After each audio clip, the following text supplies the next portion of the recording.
Exploding Heads Horror Movie Podcast, episode number 134. And yeah, it's official. It's Women in Horror Month, and we're pretty excited about it because that means we get to have guests on. Although it was Women in Horror Month last episode too. we had Psycho Gore Man on. Not even Psycho Gore Woman. I don't know why I'm whispering into the mic. You're only muffling it worse. Just talk. Amazing. So yeah, we get to be joined by two very special guests, and you know who they are. You better know who they are. Quite interesting. Actually, one of them doesn't even have a show anymore on the regular. She's basically retired and doing guests. She's living the good life.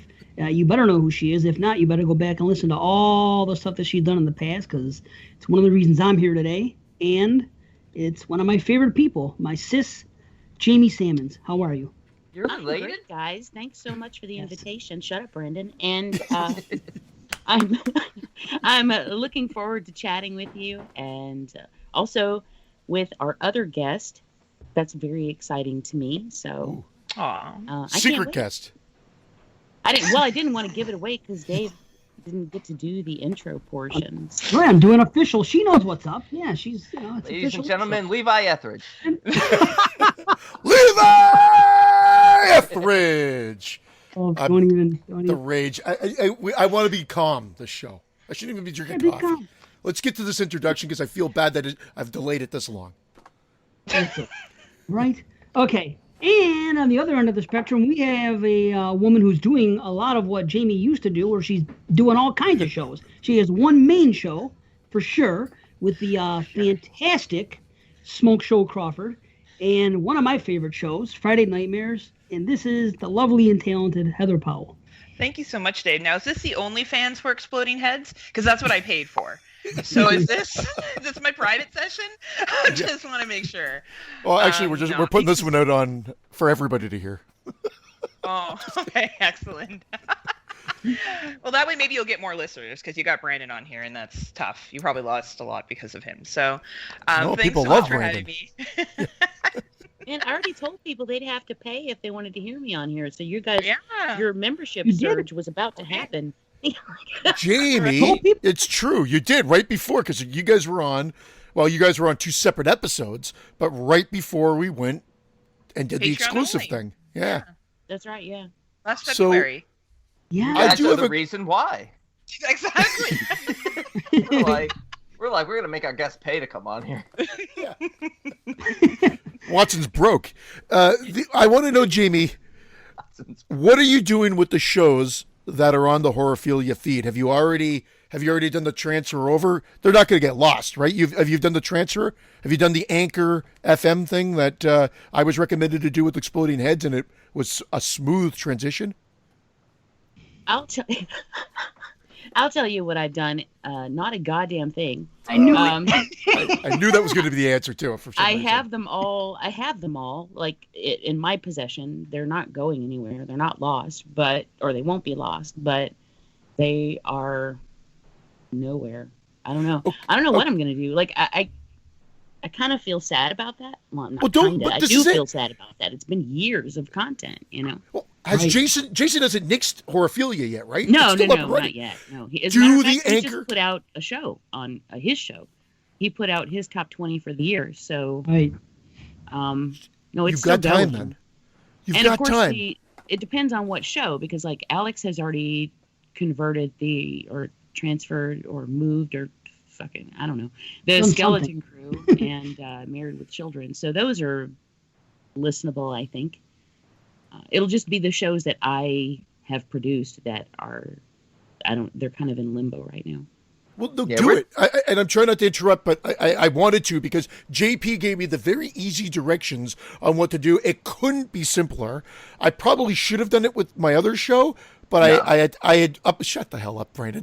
Everybody just wants you to shut up today. PGI 13 should be destroyed, please. Yeah, there's a new episode coming. and I'll be happy to do that, because I'll forward the directions. Couldn't have been easier. Jason does have to do something on his end, but with your relationship with him, he'll do it like that, and you just do it with each show, and it will. The directions are in Spanish since JP gave them to him. Right, Watson will help you. Yeah. Stu Watson. Google Translate. You're all good. No, don't let those shows go. I don't have to re-upload them. You retain everything. You retain all your reviews. You retain everything that was on the feed of Apple Podcasts or whatever it may be. So there's a lot of value in doing the transfer this way. That's it. That's my preaching done for the day. Gotta do it because ABC's and liking it and everything else. And I want to say that you have already. I'm going way back, but I believe that.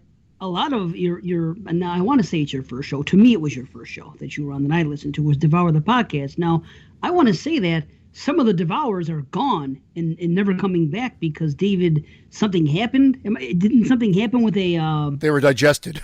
Computer. Yeah, I think he has some of the earlier ones, but I think he did lose quite a bit of them. Awful. And that's very sad. It wasn't my first show, but it was my first show that.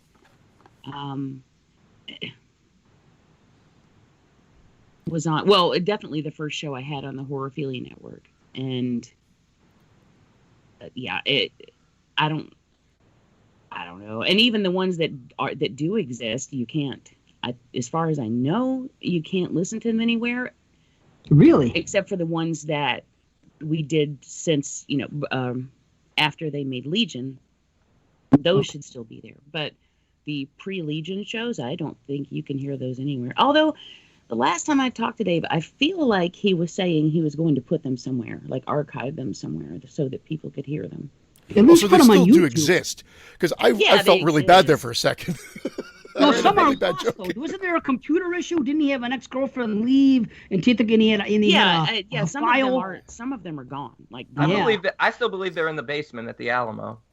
Which actually kind of depressed. Honestly, I guarantee you somebody out there has them. Right, it's like the footage from somebody. I think some listener probably has them archived. I have found listeners to be amazing resources for stuff like that. You're right. Like you wouldn't expect it. That reminds me, did you guys ever see that episode of Frasier where he was missing one episode of his show, like the tape for one episode, and he's like trying to get it, and he actually found a listener who had copied that show. That is totally off the rails, but what I'm saying is that somebody out there probably has them. I would actually like to listen to those really old Devour shows. It'd be funny if Kelsey Grammer turns out to be the one who has it.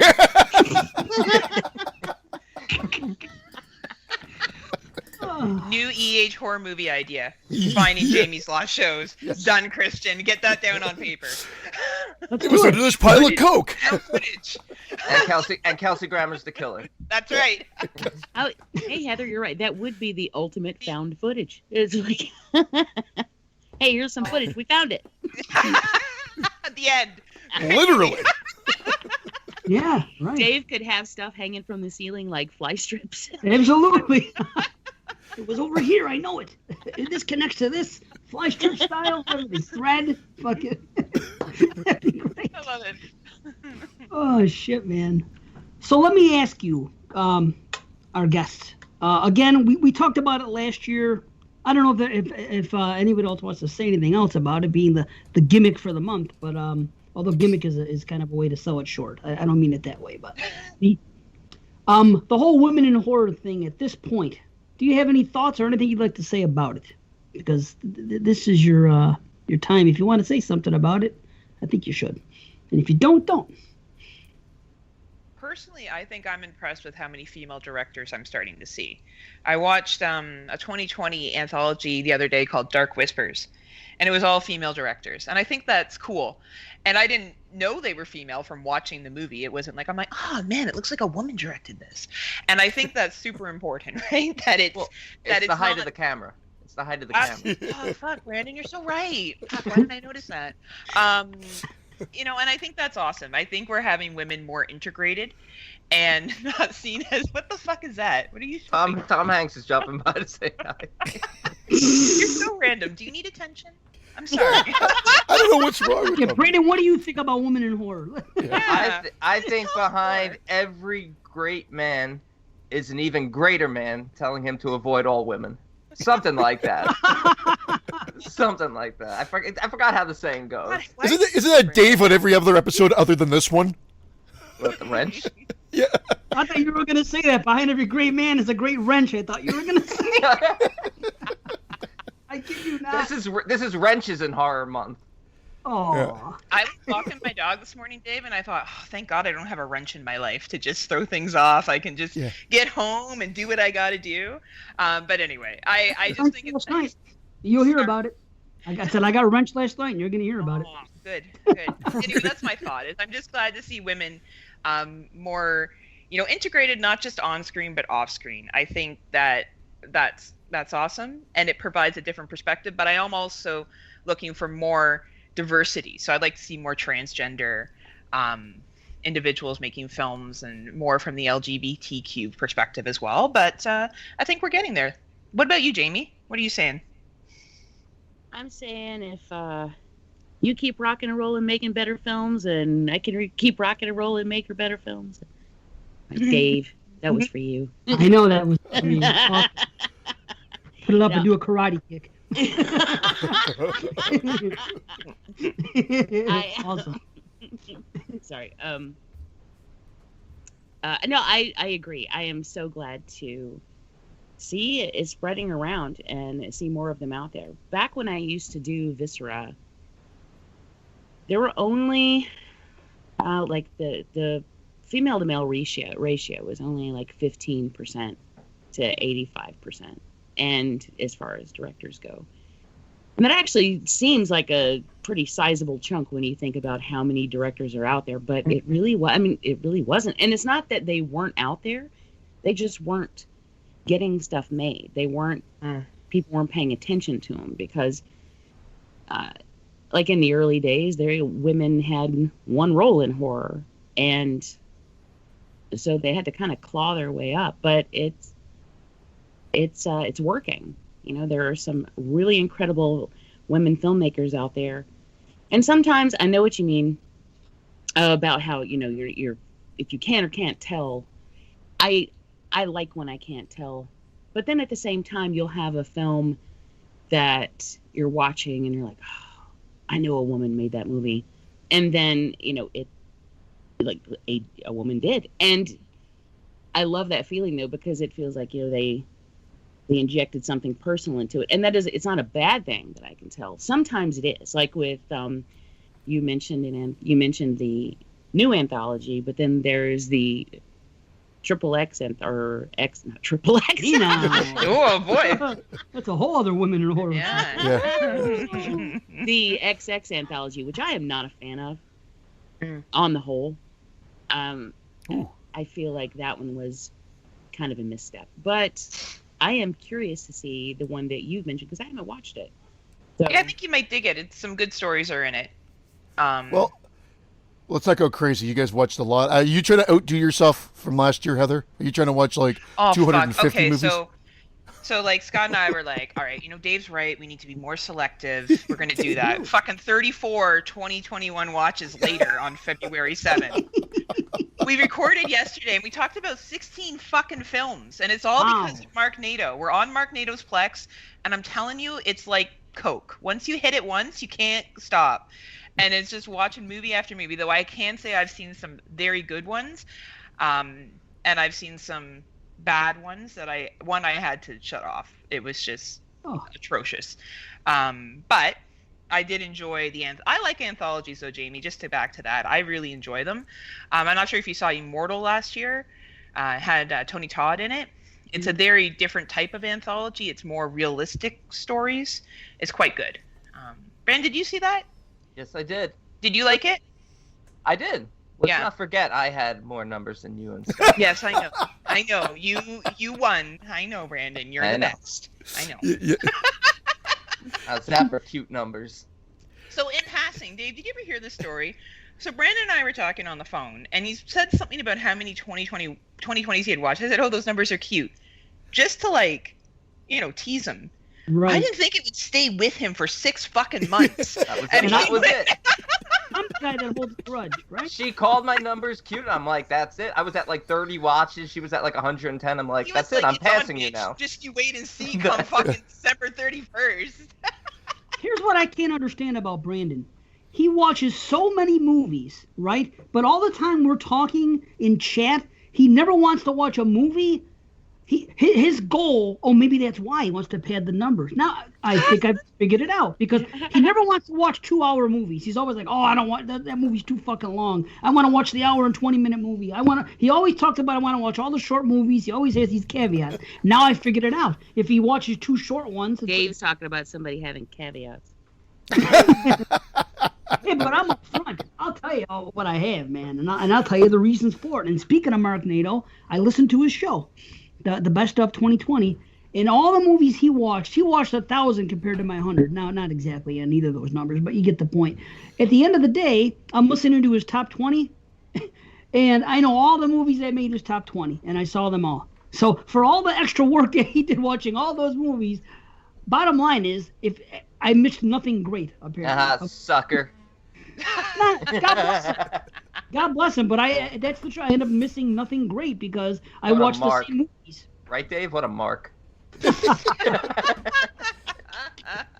If it makes him happy, God bless him. That's what I say to everybody. Once upon a time, I understand, like Heather, only being in the podcast game a couple years, that's how I was at first. When Exploding Heads first started, I was watching 150 new horror movies a year. So it took me time to figure out that, okay, this is not the way I don't want to go at this rate forever. There's too many other movies that I haven't seen that I feel as a horror fan, like from the 70s and 80s, what right do I have just blindly watching all these when I'm missing these other movies that people keep saying to watch? So that kind of started me on that road. But You've really chilled since we first started. how so? Chilled what way? Just chilled, mellowed out. I He's feel real like mellow he's being now. sarcastic. No, he's real chill now. There's no tension at all. No, why would there be tension? What's to be, He's digging. Just ignore him, Dave. It's okay. If you don't pay attention, he'll stop. Like, oh. I can handle whatever people throw at me, man. Proof was last show. I mean, you guys, it hasn't been released yet, so Jamie and Heather have Monday, Tuesday. Right. Oh. But these guys were coming at me in the VHS group for, again, no fault of my own, just an innocent, and they'll tell you, they were mad. Christian jumped in, to talk shit back to them because I wasn't doing it, because I won't. I'm a different person calling now. them moldy? he did. We wedged it in. Were you trying to sniff other people's tapes? I've told you people don't like that. I told these That's guys Brandon's to MO. avoid the VHS people for years, and now they're in all the fucking VHS groups. Yeah. They sound crazy. Brandon has told me about them, and they sound fucking bonkers. Like, Oh. they don't sound like they're all there, Dave. I don't know if you want to go down that road. These people sound like they're a little too attached to VHS. The level of rage that I got to just recording the show. So it's just just talking about the experience. I got enraged. I listened back as I was cutting together the show. I'm like, wow, I got to get out of these groups. Yeah, they're not good for my health. No. Do you go into detail on the show?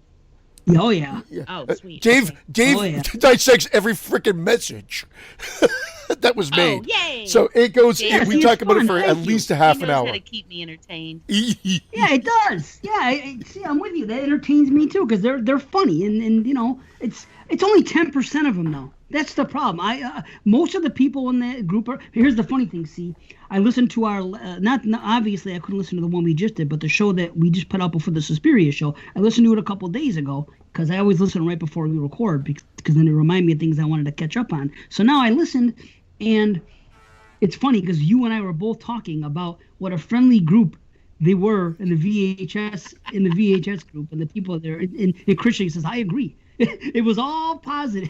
But I think I even there. referenced it in the next episode. I said I hesitate, and I'm like, yeah, but you're right. And then I even took it back. So when this episode drops, I'll say I think I even agreed with you, but I take it back, and I say fuck them all, kind of like Heather was saying.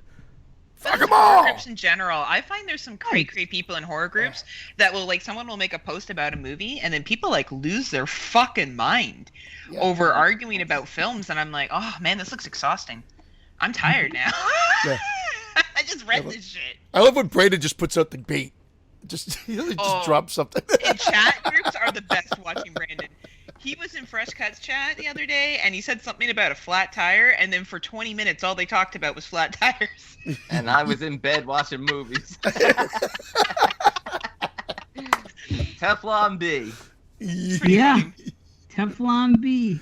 Nice. He knows how to. God bless you, man. He's got the life. Everything he does is freaking comes out smelling like a rose. He does. I know. It's freaking the man. You sniff He's the man. too? Is he what? Yeah, Dave sniffs me too. No mold on me. He drives down to New Jersey and is like. I am a cut box though. And I'm the opposite. I say one thing that's completely innocent, and then this guy did this. Oh my God, what's he talking about? Dave hates movie theater. Dave hates everything. Yeah, I hate it. Dave hates all football teams. I know, poor Dave. I know. I don't hate any football teams. Just Kansas City Chiefs, the don't Pittsburgh hate 'em. Steelers, and all refs officiating those games. Other than that, Dave's chill. Hey man, that's the fun of watching football, rooting for and against certain teams and certain players. It's true. It's And true. rooting That's against refs as well. it's true. That's really the best refs, part. It's a of sport. crooked sport. Everything's crooked. Yeah, all sports are like that. Yeah. Right. Also, who fucking cares? Yeah. Why am I going to get upset because someone doesn't like a sports team? I don't give a shit what you like. That's true. Right. I love the Are people you, who post. are you a sports fan though, Jamie? Yeah. Okay. No, You don't fair. post- But I don't don't give post- a fuck what other people do or like. That has nothing to do with me. I do what I do. I enjoy what I do, and then As long I as don't you're give a not shit. one of those people in the group chats or any chat posting, "We won, we did it, we're having a great year." Yeah. What do you got? A fucking mouse in your pocket? What position do you play? Right. Christian and I assisted the Raptors in the 2019 Yeah. championship. Can you believe this shit, Christian? Yeah, I Like, don't know maybe what I'm you hearing don't here. stand. I know. I'm a like, Knicks You fan. never said a word for 10 Like- years about the fucking Raptors. All of a sudden, Yeah, fucking Toronto. Fucking- We. In all fairness, What the I've fuck been were a you in fan the of the Vince Carter Raptors days? since they started, so I stood by my team from That's the true. There's beginning. not much else in Canada, but And in all fairness, my son's the one that got me into it. Well, I don't like any sports. It's like today, the only way to watch the show, like the Super Bowl to me, is to log on to YouPorn, type in gay videos, and then get the live stream of the Super Bowl. Wow. There's two things I have. Holy shit. what, did he reference you porn? No, he mentioned two things I was going to talk about. One had to do with gay, and one had to do with Canada. It's great. Well, you put the two of those when you together. think of one, you No, it's automatically think of the unrelated. other. No, I'm catching up on that show. These are things that we discussed on that show that I just listened to a couple of days ago, and I'm following up. One of them involves Heather directly. Heather's name was boy. spoken by Christian about something you said, and I had to do some digging and some research on this, and I got that. The other one was about gay frogs, and I figured out what it was, and I'll get to that in a minute. But remember we talked about it on that making show? the fucking Yes. frogs gay. Yeah. And it was you referenced. I think weren't you referencing teapots when you used or either that or I wanted to say. I wish I could tell Friday. you that I think you're talking about teapots because Duncan used to always do that impression of I just, what? Really? I never heard Yeah. of this until I never paid it attention when he did it. I thought it was a line from a movie I didn't know or something. Oh yeah, no, he used to do that impression all the time. And Duncan, it's first of all hilarious whenever he does his American impression, just in general. But when he does that one, it's actually pretty good. He drops his voice really low, and he is like, making the fucking frogs gay. It's amazing. I didn't know about it. I was talking about the what do you call it? The Friday the 13th. Oh, that's show. right. You did mention them, yeah. Right, because I mentioned it started because someone said Yes. something, and I said I will build a great wall. So after I said that, I was thinking of the song to Friday, the intro, and the frogs gay thing, and I've always wondered what it was. So. The other day, my brother was here. I asked him if he knew anything about it. He said no. So I started digging on that. So, and these guys don't know what it is either, Brandon and Christian. Oh. I never heard of it except for that show. Apparently, Duncan said I just didn't. Yeah, well, it's the guy who invented the phrase "cock of the walk." Oh, That's the reason why. Calm down, Heather. Calm Yeah, down. Like cock. She heard cock and she started salivating. How does it walk? Like the balls just kind of. Goong, goong, goong. No, it's a cock. It's a chicken. It lumbers It's a around. rooster. These fucking guys. You know what a cock is? I what's know. His name? We never- What's his name? That fucker. He got I kicked got off him. of Alex YouTube Jones. Yeah, I got it. Yeah, I got yeah, the yeah, whole yeah, yeah. story. This is what he is. He was this guy. Now, I don't know where he comes from or how he was known, but yeah, he Alabama. did have a show. Anyway, Guaranteed. I don't know. His name is Alex Jones, and I guess he has conspiracy theories. And He's a radical. He's a radical guy. Oh, yeah, this guy. He's got a Yeah, talk we know. show. He's a radical right guy. So, okay, here's what he says. One of Jones's most notorious conspiracy theories is that the government is using chemicals in order to turn people gay, using a mysterious gay bomb devised by the Pentagon. And then he said the reason there's so many gay people now is because it's a chemical warfare operation. And I have the government documents where they said they're going to encourage homosexuality with chemicals so that people don't have children. He said on a broadcast in 2010, according to NBC News. Seems legit. So then... Gay bomb. That is a A-bomb. Jewish space laser that starts wildfires. It's going to knock down the population. The fucking gay bomb. It's crazy. So now, well, I had the record. Oh, see, I got to go back to this one now. Son of a gun. I got to do two things off YouTube. But anyway, okay, Gay Frogs original. Because there's a whole bunch of songs on it. I never knew this existed. I don't know how long it's been around, but it's something. So... But isn't it typical that like someone from like the UK knows more about like American news than Americans? You mean Ben Dave?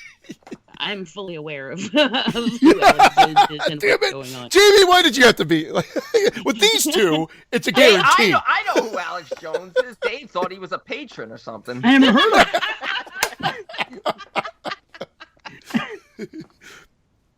I don't know who he is. I never heard of the name. He's a Alex nutcase, Jones. is what he is. Clearly. This proves that Dave does live in the bubble and just ignores politics 100%. No, He's staying true. Yeah, of course I do. He ignores everything. Yeah, well, you guys probably know. You probably experience it too. But we'll get messages in the group chat, and he's like, "Hey, what's this so and so thing?" And they were like, Who's Big Kristen Bang? Stewart was the one that drove me nuts.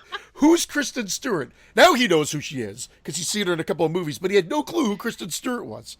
Not till that movie, that Personal Shopper Personal movie. Shopper. I First time know. I heard of it. remember. I'm like, how do you Your not daughter know? never wanted to watch the Twilight movies? No.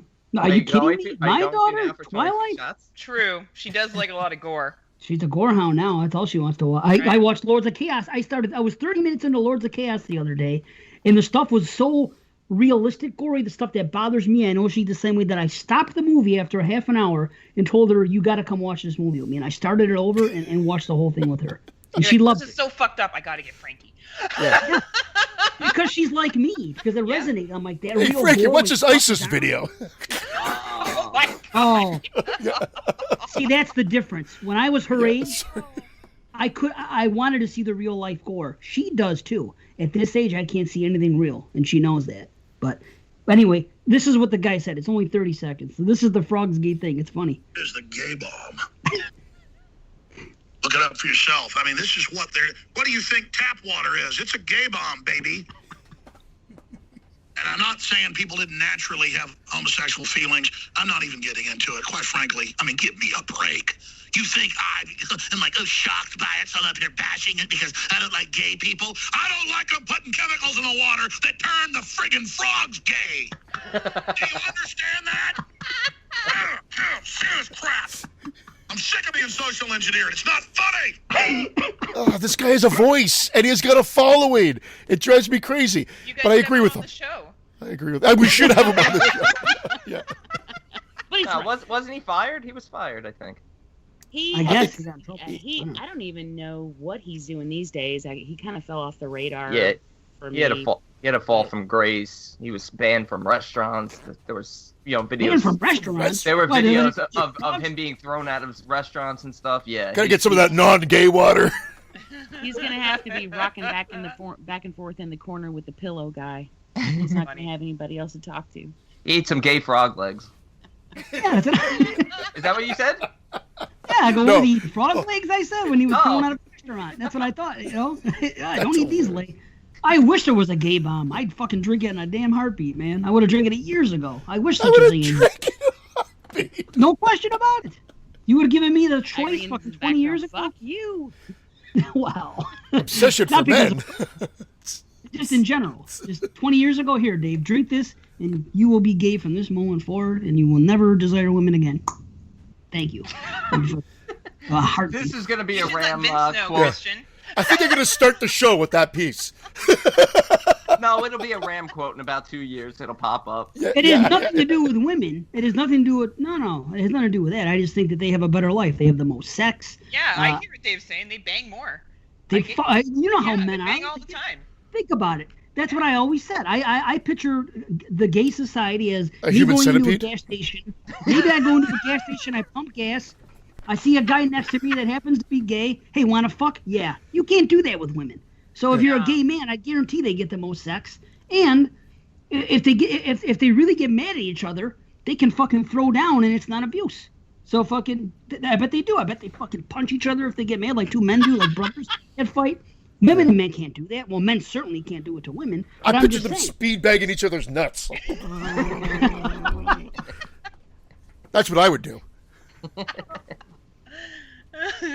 That's what you and Vince do. That's the whole recording of TGIF. No, you speed bag me. No, I speed bag you. It's exhausting. Okay, one more thing. I got to talk about the Heather thing. Because I got a bone, not a bone to pick, because I know where she's coming from. Because Christian said that he was talking to Heather about my thing with the Canadian songs and the commercials and all that stuff, and then she said I'm crazy. So I said, The well, anthems, the choirs? Is that what all we're that. talking about? Yes. And I think I did say I might be putting words in her mouth as well. No, she No, said, I was like, Dave is crazy. yeah. There's no choirs. I didn't say that, Dave. But I She was said like, that, what's you he said talking about? Yeah. Oh. You like, are you referring to the Ontario Place theme song? That is I the ha- well, only hold thing I on. can think of. I have it here. That's what I sing. Ontario Yes, the Ontario Place. Place theme song, yes. Okay, so I found it. I went digging for the Happy Together, and there's one in particular. And now, when I'm a child, I'm hearing this. Now, when you hear something fucking 30 plus years ago, the way you remember it isn't exact. It happens to all of us all the time. So it's a combination of that commercial and there was another commercial I saw, and it was showing like it was like a Canadian a pride thing maybe.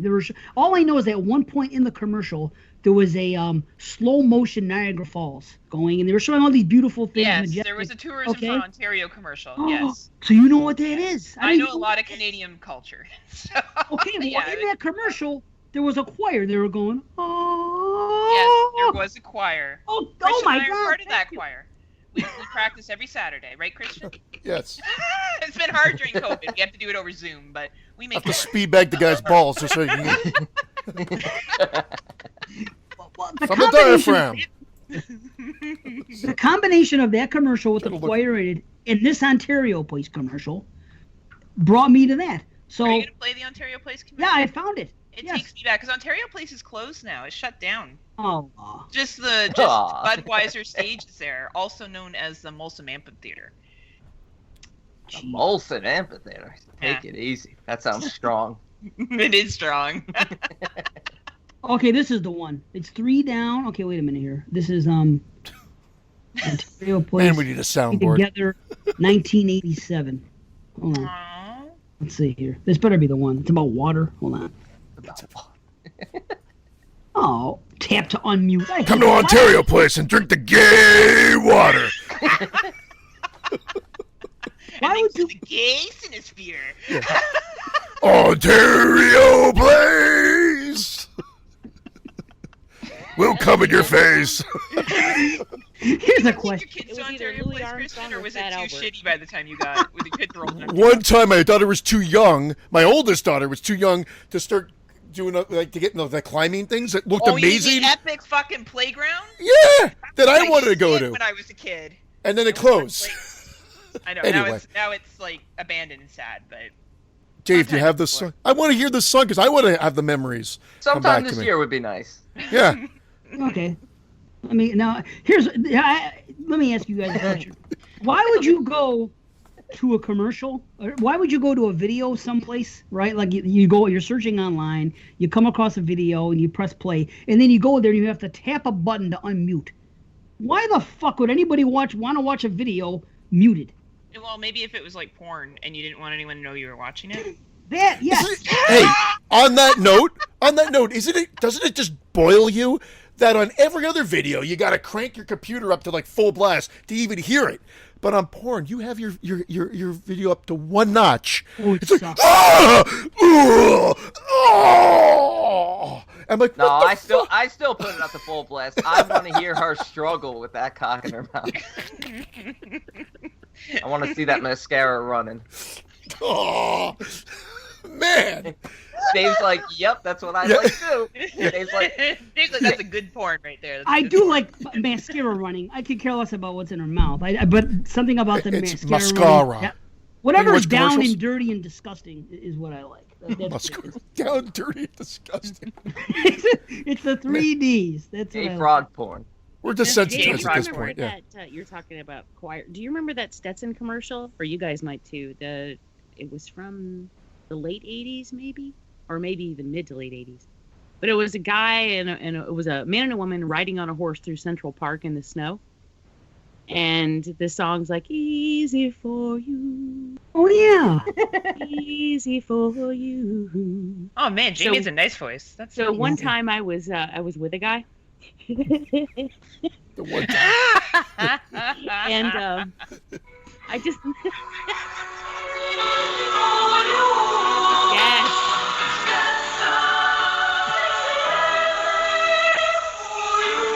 That's Canadian sounding. Wow. So it was a Canadian cologne. Oh my gosh, there's choirs outside of Canada. Crazy talk, Jamie. That's Continue. So I was with this guy, and I was like, "Hey, what's that cologne you're wearing?" And this is like in the middle, right? Oh, I'm random sometimes. Well, yeah, sometimes you smell. And he's like, "Oh, Stetson," and I start singing. Turns out they don't like that. When Did you just hop off the horse and run away? He said, I'm not crazy for you. I'm leaving you. Jamie just wants to reach through. I think she wants a ghost dad you right now. Everybody wants to go deadly. Oh, my God. Whew. Okay, let me Turns out play. they don't like that. Are we back to Ontario, please? Oh, God damn no, it. That's Brian okay. came in and was talking to me. Say hi, Brian. Hey. Hey, Hey, get ready for the Ontario Place commercial. any day now, it's coming. Okay, Holy here it comes. I smoke. was saying hello to Brian. Good God. Okay. We're a family of water babies and water baby watchers. Quiet dreamers and die-hard thrill seekers. We're a family of sun worshippers, of film critics, of cafe gourmets, and burger butts. We're of the water and of the air, showgoers and rock and rollers. So we are one happy family who's very thankful for Ontario Place.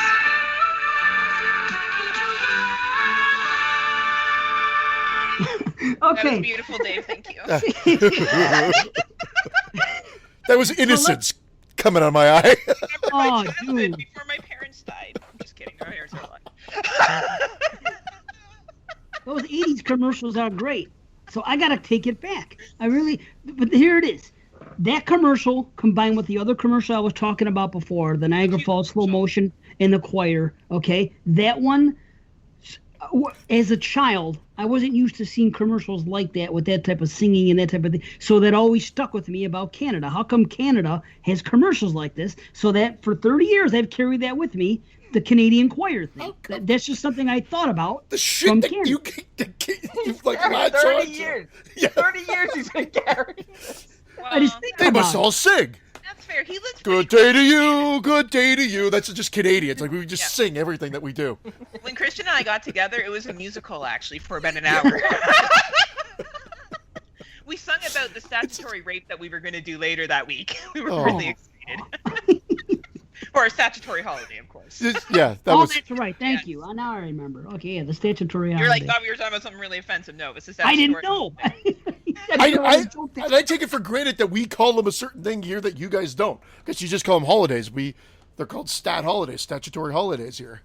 there's so many times I'll be listening to the show and I'll hear Christian get teased, and I'm like, "Fuck the fuck, guys!" Like, Do a tang? yeah, You guys don't have do a tangs? Oh, by the way, I know exactly what you're talking about. When I was in college, one of my professors required us to bring a do-a-tag folder to class, and nobody knew what the hell he was talking about at first. And then Canadian. So now, I don't know. Honestly, I've never even thought of that word again until Christian said it on the show. And I was like, I know that word.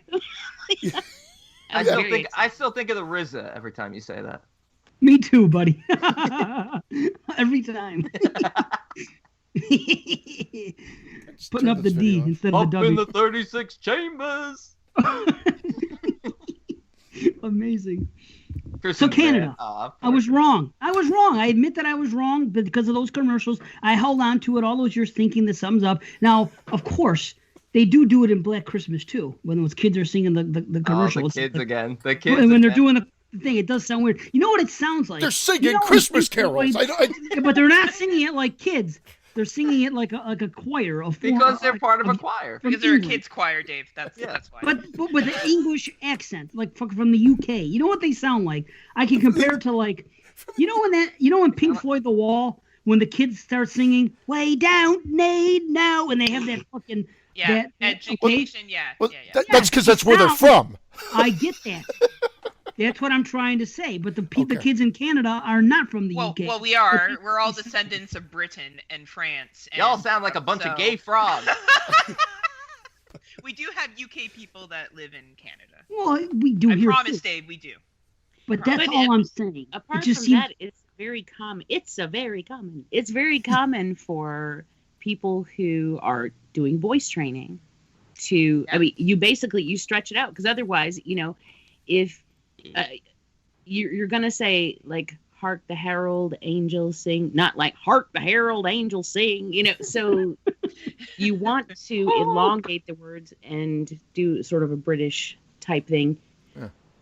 It's just like for instance, the Mid-Atlantic accent that used to be extremely popular in Hollywood, and no one does it anymore. But like Cary Grant, Vincent Price.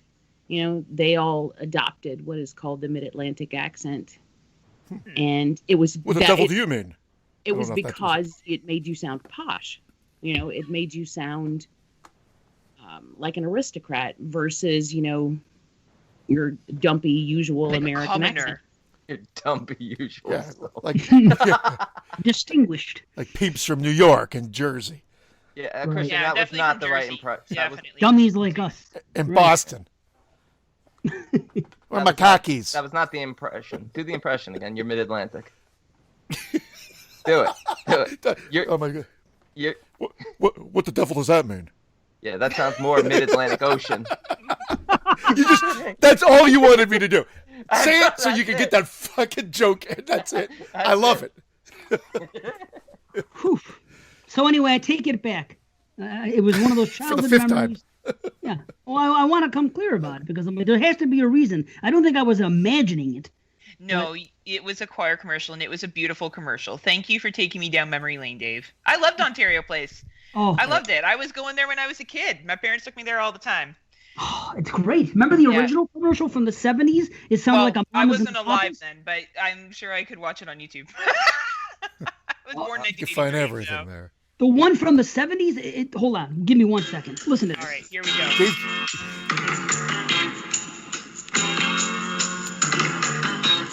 is no place to stop. This is no place to cry. It's great. Come on and be a part of Ontario. Sounds like the Osmonds. Did they hire the Osmonds for this? Well, Possibly. It sounds like the mamas and the papas to me, but the Osmonds works too, definitely. I love it.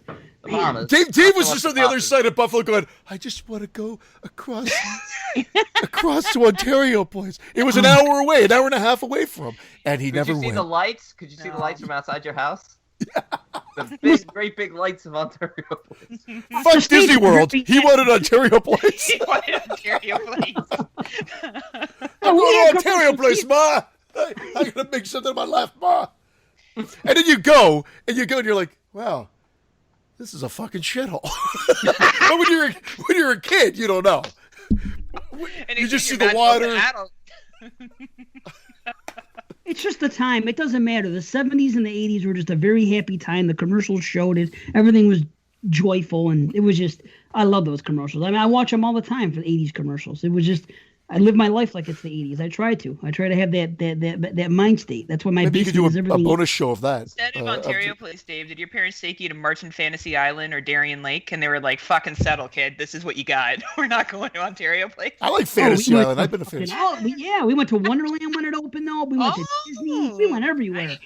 I had a wonderful, wonderful fucking childhood, man. It was the greatest time. Yeah, I have no complaints about it at all. It was a great time in the 80s. No were the best. complaints? No, man. Life was great until adulthood, and then you just got to deal with it. I'm getting a news alert that the water in Canada was just gay bombed. Oh, yeah, this is going to be a happy man, Christian. Can't control myself. Must suckle cock. I feel that.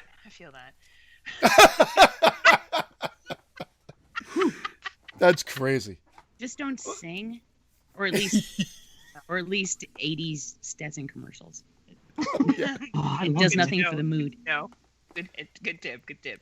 I would have laughed. That's hilarious. I think that would have been hilarious. Oh, And you yeah. would have been like, I "Okay, thought back it was to what you're doing." hilarious. The guy had no Turns out sense if of you humor. Laugh during, they seem to Right. think you're laughing at their dick. They don't like that either. So I'm just I've happy gotten to used be to there. it. I'm just happy. I'm always happy to be there. That was always my favorite sex. I'm just happy to be there. How do you like it? Whatever you like. I'm happy to be here. That's what I Yeah. Happy to be invited. Me included. I'm getting laid. I'm not going to be particular. I agree with you, but the girl gets turned off every time I'm like, thank you for having me. Thank you. Please, thank you for having me. Thank you for having me. I'm really glad I Creepy. did. How creepy would that be? Thank you. Just get the fuck out of here. Oh my god. Mamma mia. I guess we should get on a movie, huh? Oh, Let's do we one. had to watch movies? Yeah, we got to talk a little bit about them. We do. shit. We watched them for a reason. I know. I didn't know you guys did movies on this show. I only usually listen to like the first half hour, and then I get bored and I turn it off. So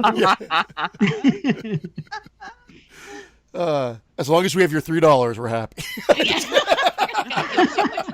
Yeah, speaking of which, Dave, send me my $1. Yeah. I didn't get I'll my send it $1. to you. Get a fucking guy to plow your driveway. That'll be fine. Take the Patreon money and get a guy to plow your driveway, please. I'll give you my cut. I've been Is using it snowing Patreon money there? to buy movies. It's coming down really hard right now. And he has to go out and shovel it, poor bastard. Just turn out, yell at the door, go, Dad, shit's not going to shovel itself. How many love that. inches again, Brandon? How many inches? 8 today, Ooh, 18 the other day, holy shit. and four more on Thursday. You're a So lucky guy. Wait, Yeah. you got dumped on too, Jamie, didn't you? Jamie posted something about, losing calories by shoveling snow? I did. Like- 30 minutes of shoveling snow burns 200 calories. I was this close, and I stopped myself. I don't know why. This close to posted, how many calories is just sitting on the couch for 30 minutes do? Because it was like, that's what I was doing at the time when I read I'm that. glad you stopped. You never with have that to joke. stop yourself when it comes to me, Christian. No, I'm glad he stopped it for everyone who would have read that. I don't know. Man. That reminds me of the last time I was on the show. You got, it's like you're afraid or something. Like you can just say whatever you want. That was Yes. Brandon. I think I No, even that admitted was though. me. I I did even admit. told Heather about that. I was like, I don't know why. When we had Lacey and Jamie on, I was like, I was razzing Lacey, but I felt like I couldn't razz Jamie. It's so you funny. you said something like, Heather, I don't respect you, but I respect Jamie. Like, I don't understand the difference. Well, I didn't get to do the intro. I was gonna say we have an amazing female podcaster on the show with us, and also Heather. Oh, I'm just kidding. Heather, wow. you're in my top 8 female podcasters right now. That means a lot to me, thank you. Yeah. Oh, Right behind Jamie, Lauren Ashton you can't Carter. offend her. She's like me. Yeah. Uh-oh. Oh yeah. Uh-oh. She's like Dave Z. It'll Uh-oh. come back. It'll come back to you in like 10 years. Like, remember She's when also you- bad at NFL refs. I feel She's you. like, fuck that Chiefs refs. I honestly, like the whole watching- time we've been... Sorry, Dave, go ahead. No, say I when I watch football, it's like watching wrestling. It's the same Stop. thing. No, I don't believe it.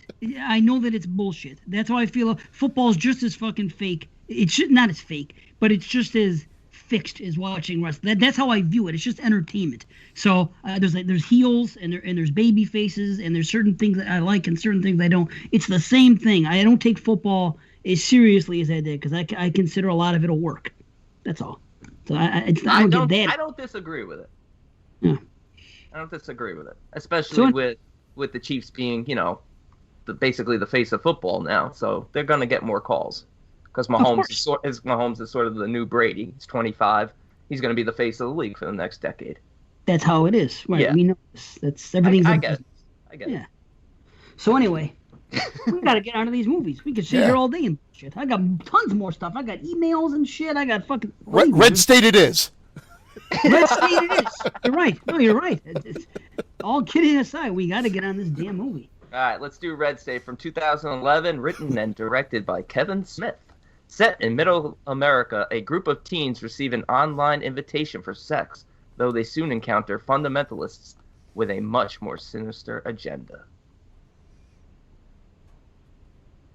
Kevin Smith, man. Listen, I was a Kevin Smith fan. He was making movies when I was in film school. He went to Canada, dropped out, tried to do film school there, dropped out of it, then made his Clerks with a credit card. So Clerks, as raw as it is, was kind of inspirational. Mallrats, the theatrical cut at least, was I thought was hilarious. And Chasing Amy was one of my personal favorite films at the time. So he was 3 for 3 for me. What about fucking Red State? Well, where I'm going with it is, who knew when he announced? I know, fuck this guy. Ratings. I get it exactly. When he announced he was doing a horror film, I was like, I'm on board. I'm on board, and I was not disappointed back then, or upon rewatch now, as well. I agree. I That's like my it intro. more now than I ever have, and I think it ties in perfectly with Saint Maud, which we're doing next. I think we're dealing with extremes in both movies. And here we got the radical fundamentalists versus the corrupt government. Two extremes here. And it makes for a quite entertaining and funny film, actually. And pretty violent. Is it horror enough for you, Dave? Yeah, I mean, I never thought that. I wasn't going to say it wasn't horror by any means. No. Actually, I'm going to have, if anything, I'm going to discuss that with the next film, depending on the way you interpret it. There's a way for it not to be a horror movie, but that all depends. But Oh, no, God. I mean, Here we no, go. I'm just saying. If we'll get there when we get there. But for this movie here, I was hoping that a second view, like I watched it the first time and I thought it was okay. You know, what I mean, that was it. As a whole, I preferred Tusk because I saw Tusk and I said, okay, a little bit better, but I was never like in love with it. So I was kind of looking forward to going back and seeing if maybe my thoughts changed watching it this time, and they haven't changed. It's okay. It's okay. I wanted to love it because I heard people praising it. I'm like, well, maybe I missed it. Maybe it was a bad day the first time. Maybe something else. And I'll get into my issues with it. I don't even know if I could say they're issues. It was just okay to me. It was a lot of gunfire, a lot of. Yeah, I knew that would come into be a nitpick of yours. It's not a nitpick. It's the first half, the lead up, all that stuff is great. And Michael Parks saves the freaking. If he's not in this movie, granted, John Goodman is great, but you have to have a heel to have a good. You have to have both ends of the spectrum here.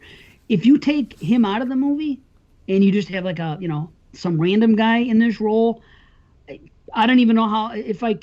This is gonna come out wrong, but I'm gonna say I don't know if I'd ever want to watch it again. For me, it's the Michael Parks show for the first half and everything that goes there, and then it just gets into this war zone, which it doesn't really make sense to me because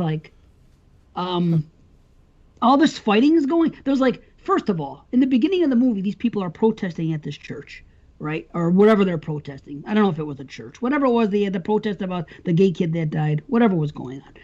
And there seemed to be like 30 plus people there. Like it was a big community of these 5 Points people. Kind of like that one group that used to be around Woodsboro, whatever the fuck they were called. I don't know. There was Brothers? Woodsboro Brothers? Yeah, Austin and Andrew. I don't know. Something There's like only that. 2 of them. They were in this movie, Austin and Andrew. And then later on, we get to the church, and all of a sudden there's like 8 fucking people in the church. I'm thinking, where the fuck are all these other people? And then later on, all this stuff's going on, and literally it sounds like a war movie. You hear fucking nonstop machine gunning and all this stuff going on. If you just plugged that in and listened and didn't tell anybody what it was, they would have thought they were watching Full Metal Jacket or Apocalypse Now. There was way too much fucking. There was no way they were just firing freaking back and forth. There was nobody to shoot. There was like 12 freaking people on the one side and maybe 8 on the other. And it was nonstop freaking. They're just going to go through the whole movie right now. Well, they had the arsenal. That's I know they had it. That's how the ATF came to them. They had been collecting firearms and altering them. So it makes sense. It makes sense that they had that many weapons. It doesn't make sense that there was nonstop firing when there's only so many people and nobody's dropping. Like nobody's dropping because they're in that fortress behind the. We'll get to it. We'll get to it. The gates and all that. There's supposed to be an introduction to your thoughts. The guy went through the whole fucking movie. I want to hear what Heather and Jamie have to say too. You do? Just Jamie. Yeah. Jamie, why don't you go first? Then we'll give ratings. Yeah, then we'll send it there. It's fine. I'm sorry. I felt defensive because I knew everybody seemed to love it, so I kind of like wanted to give my beefs like out of the gate. You wanted to stand your ground, Dave. You felt like a Pittsburgh Steelers ref right now. You did what I usually do, but I felt bad because I wanted to make sure that you didn't get everything out and we let everybody talk. You're right. I love this movie. I've always loved it. What's funny is that Brian did not the first time he saw it when it came out, and he hasn't watched it since. He was not looking forward to watching this with me for the show, and I was excited because I haven't seen it in a long time. And he's like, but he was open to giving it another shot. He watched it this time. He liked it much more. We actually ended up giving it the same score.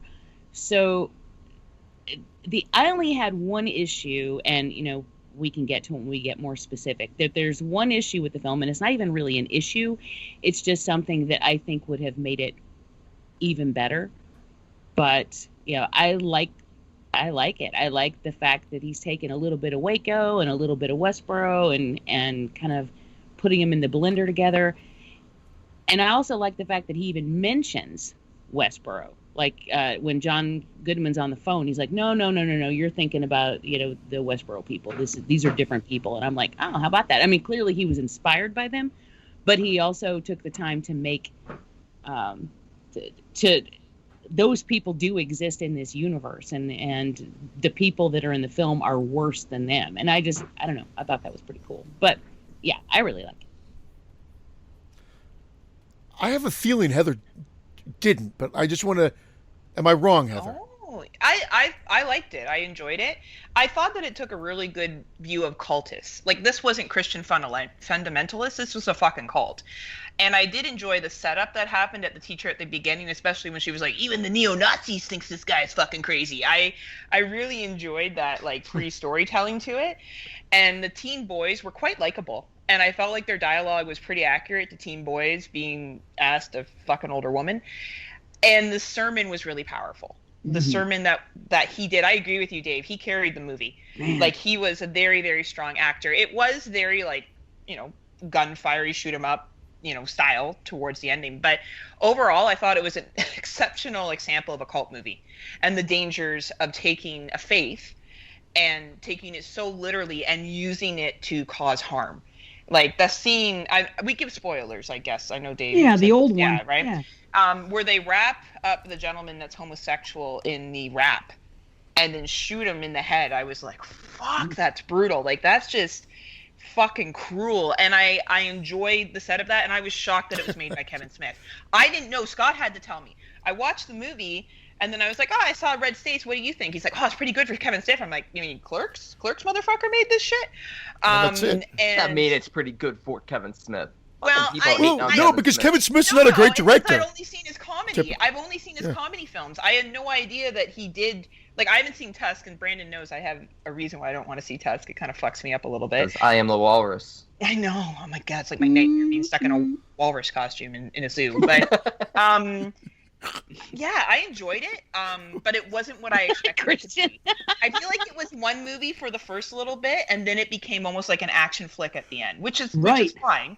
But the Action horror, was, yeah. like, And that's what it's sort of advertised as, an action horror film. I want to Yeah, defend my this is stance. his foray into horror. Yeah. First. Okay. Yeah, and I said he wasn't a. I think Kevin Smith is actually a great writer. His comic writing is great, and I never thought he was a great director. This does not feel, and because when you look at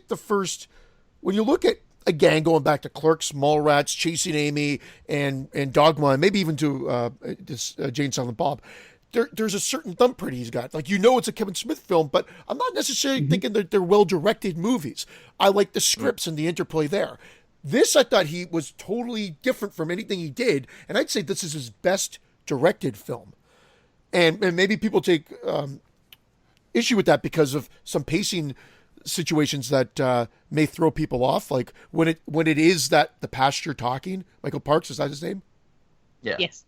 When he's going on, the movie stops for that scene. It's very important that it focuses on that scene, but I could see some horror fans wanting it to get moving. To And move I think along we're- a little bit more. Yeah, You and feel we're it breaks out a little They're bit? gonna want Kevin to jangle his keys in their face because Yeah. some Yeah. people can't just stand to sit and hold. And- But and- that is a scene that's worth holding on. I agree with Jamie. You're Yep. in it. You're Yeah. pulled in, and when you're watching not only his delivery, because he has this really laid back, charismatic delivery, and it's fucking Michael Parks, and he's amazing in anything. But then you get the audience reaction, Mhm. and they just kind of pull you in deeper. Though it's like being in a sermon, and or even like something like a tent revival almost, except there aren't that many people, but they get, they're all into it. Like even the little bitty girl is, like, yeah, grandpa, so they're so passionate about it that you just get kind of sucked in. Granddaddy. I I thought it was love great that. that they threw in the kids to add on what Jamie's saying. The children being in that audience and listening to basically hate speech, because that's what he was presenting, right? As mass as Christianity. I was like, are these kids going to see what's going to happen next? Because you see the kid in the cage, and you're like, what the fuck is going to go down here that these children are going to watch it? They seem to be cool with it. They're all like, yeah, like, He here we came are. up to the cage when they wheeled Yeah. him out. Like, there's a Yeah. little girl standing there, and you're like, Yeah. what the fuck? Thanks, Dave. Fucked up. Awesome. Thank you. I agree. Sorry, Brandon. I'll sorry. Canadians first. It should be that way. It's okay. He knows his place now, Christian. Go ahead. And I'll take it. Go ahead. My one thing that not one thing, but one of my things that would make this movie better, and it's nothing against the actor because he did a fantastic job, and that's the character of Jared. They should have put a movie star in that role, and then we would have had a whole psycho thing going where you think, okay, well, this guy is going to get out, because it's still a shocking moment when he's killed. But my God, would it have been even elevated more so if he was a well-known actor? Because he was in the Nightmare on Elm Street remake, and he was in a few other things. Yeah. But I'm talking he was about. actually kind of big at the time. That's He what I was Okay. going to say. All right, Kyle then maybe- Gallner was kind of big at the time. All right, well, then I take it back, because obviously that's it. But when I saw him, I'm like, oh, that guy from the Nightmare on Elm Street remake. I couldn't place him in anything else. I thought maybe if they got someone that was elevated He was to in movie star Jennifer's status. Body. So yes, he was yeah, in he was- quite a few horror films at the time. haunting of one of the places. Was it Connecticut, Georgia? Haunting one of the locations in the One United States. of the states, yeah. One of Any the state. Pick a state. It was No, but- Connecticut. He was, Yeah, wasn't it was he in Connecticut. Yeah, I think it was Connecticut. That was a So- bad Well- haunting. I think this would have been better if one of the three kids was in on it, like he was somehow a member of them, and he recruited, because that's where I thought it was going to go. Because when the three of them are going to hook up with this girl, I think it would have been cool if then it would have been a perfect setup. Like, this kid's in on it. Like, at one point when the two of them are tied up, I was waiting for one of them to do something and to be revealed. I got him for you, Uncle, whatever his name was or something. Yeah, I think it would have been great if one What of is them. that? The Saw 4 Hoffman edition? I'm not really tied up. Right. Well, anything. I think it would have been better service if one of them three was in on it. I think it would have been a cool little thing to throw in the movie. I liked it the way it was. I think I really did get the impression. I mean, I've seen it before, so I know how it ends. But the first time that one of these three is going to survive. Oh, and I did was too. shocked- Like I thought. I was shocked when they didn't. I was like, what? And Oh, none okay. of them, and the fact that none of them is really a hero at any point is Yeah. awesome and really disturbing in a way. And getting back to the sermon is so great. You know, the whole it starts off really dark. You know, God doesn't love you unless you fear him and stuff. But then if you listen, some of the stuff in there is intentionally comical. And I'll agree with Christian that Kevin Smith is a better writer than a director. Oh, yeah. Even the stuff that stood out to me, the one line in particular is when he's talking about the homosexuals and how they are the instruments of Satan on earth and how they are the people who brought about abortion. And if you think of I even said when he said that in the movie, I turned to Brian, I'm like, how the fuck are you going to blame gay people for abortion? yes, it's the one group least responsible. In fact, you will never have an issue with abortion when it comes to the homosexuals. But I thought that's the brilliance of Kevin Smith and still having a little bit of humor even in such a dark film. Yeah. I really enjoyed the dialogue between Jared and Cheyenne. I loved how he was like, fuck you, bitch. Yeah. Fuck this. I'd have loved how she wasn't like, but I'm trying to help you. And he's like, yeah, you can suck my cock, bitch. I fucking hate you. Like, I loved how he was Yeah, just he was a good friend. no hold bars. Like, you destroyed my friends. I fucking despise you. And if I get a chance, I'm going to fucking kill you. And I thought that was real. Like, I think that's how you would actually feel at that moment, even though she's trying to help him kind of. Like, it was interesting. The control that this cult had was very interesting. I think Cheyenne killed it. She was... Yeah. That scene where, they're having the arguments in her bedroom, and then her mom comes in, and then after her mom, I was gonna try to dance around it, but I don't think that's necessary. After her mom gets killed, she sinks to the floor, and she is just emotionally ravaged at that point. And this girl sold it. Like I felt, and then when she's talking about them babies, if them babies get killed, like I'm like, oh my God, like, and she even says like, I've done some horrible things, but if I let them babies get killed, like I feel for her at that, like, and even though she's done some fucked up shit, she is a bad person. Like all these people are bad people, but in that moment, I'm sucked into her. Like I'm just like, oh my God, like it, I don't know, it just grabs you emotionally. Everybody did a great job. I mean, John Goodman was terrific. He's amazing. John Goodman's always terrific. Melissa Leo was fantastic. I mean, she's probably one of the bigger stars in this film. I mean, she's not a huge role, but I mean, she's probably one of the biggest breakout stars in here. But I have a serious question. When they're tying up the guy and he said, "Don't get any saliva on you, you'll get that gay AIDS." Is gay AIDS worse than regular AIDS or feline AIDS? I mean, which definitely worse than feline AIDS. Definitely worse than feline AIDS. Really? I always thought feline AIDS was the worst. I'll send you an article later so you can check to see what. Now, if you get feline AIDS in Canada, I heard you get a craving for a big bag of milk. You do. I have one with your name on it for you when you come visit. Don't worry. Yeah. It might be sour by that point, but it's fine. It's fine. It's perfect for him. It's perfect for him. Another thing, do you think it would be more powerful? Do we need the introduction of the cult? And again, I know it's the movie we were given. I'm just trying to say, for whatever reason, it played out like I'm going to bring Psycho back out. I'm not saying it's the same movie by any means, but I'm just saying this innocence that we follow, that comes to the evil, and then they get killed. And it sort of is a catalyst for the rest of what follows thereafter. But do we need the introduction of the cult on the TV, or would it have been better if we just follow these boys who are on this crusade to get laid into the darkness that they find after? It's more true to life that they show them on TV because like this is real. This is what exists. Like such a radical group wouldn't really necessarily be hiding in the shadows. But we They're get not hiding in the get shadows. that. The more radical they are, they're not.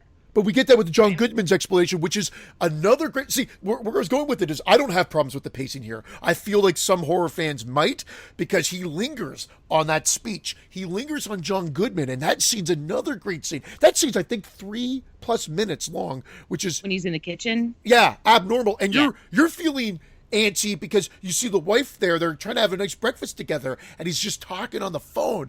And I was getting antsy, but you're so ingrained... Like I guess glued to the conversation, and he's talking about them. He's like, oh, those are the God hate flags people. They're different and whatever. And that's what Jamie was talking about, I think, earlier as well.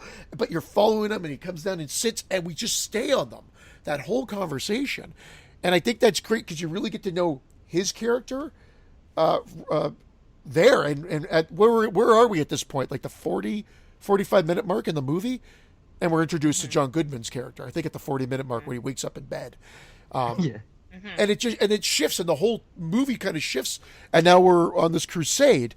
Now, it is interesting that it goes the full Waco moment at the end with the gunfire and blast, but I wasn't against it because I kind of figured that that's where it was heading.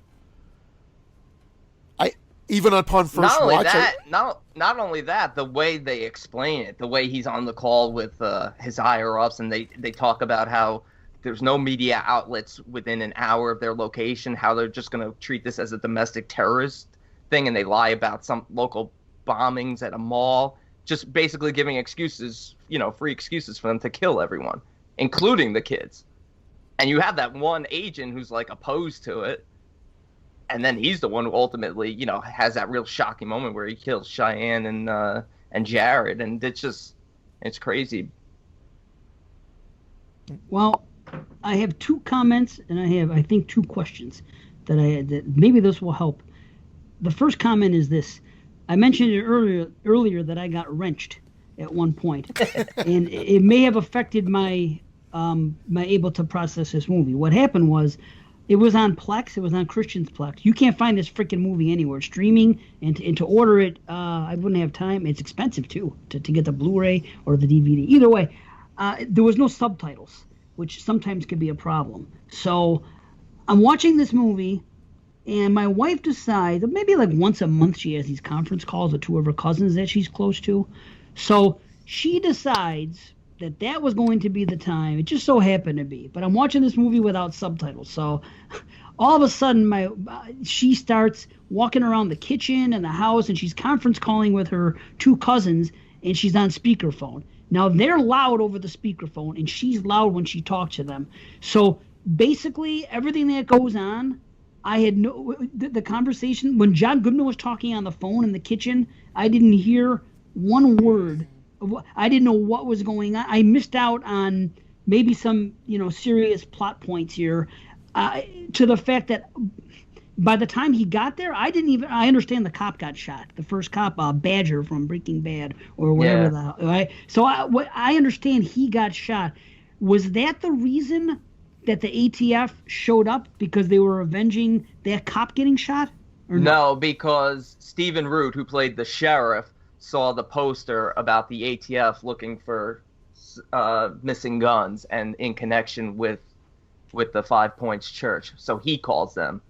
So they just so happen to arrive as this is happening. Well, he calls them after he gets shot. He's like, one of my deputies got shot. I see this poster. You don't really hear his conversation. But that scene with him is funny, where he accidentally shoots the one kid, and then John Goodman just fucking humiliates him, and he get in your car, and he fucking falls on the ground. That was good. So yeah, I got wrenched. There's nothing I could do about it. I don't give her a hard time about it. I deal. What can I do? Tell her to put a sock in it, a socket wrench.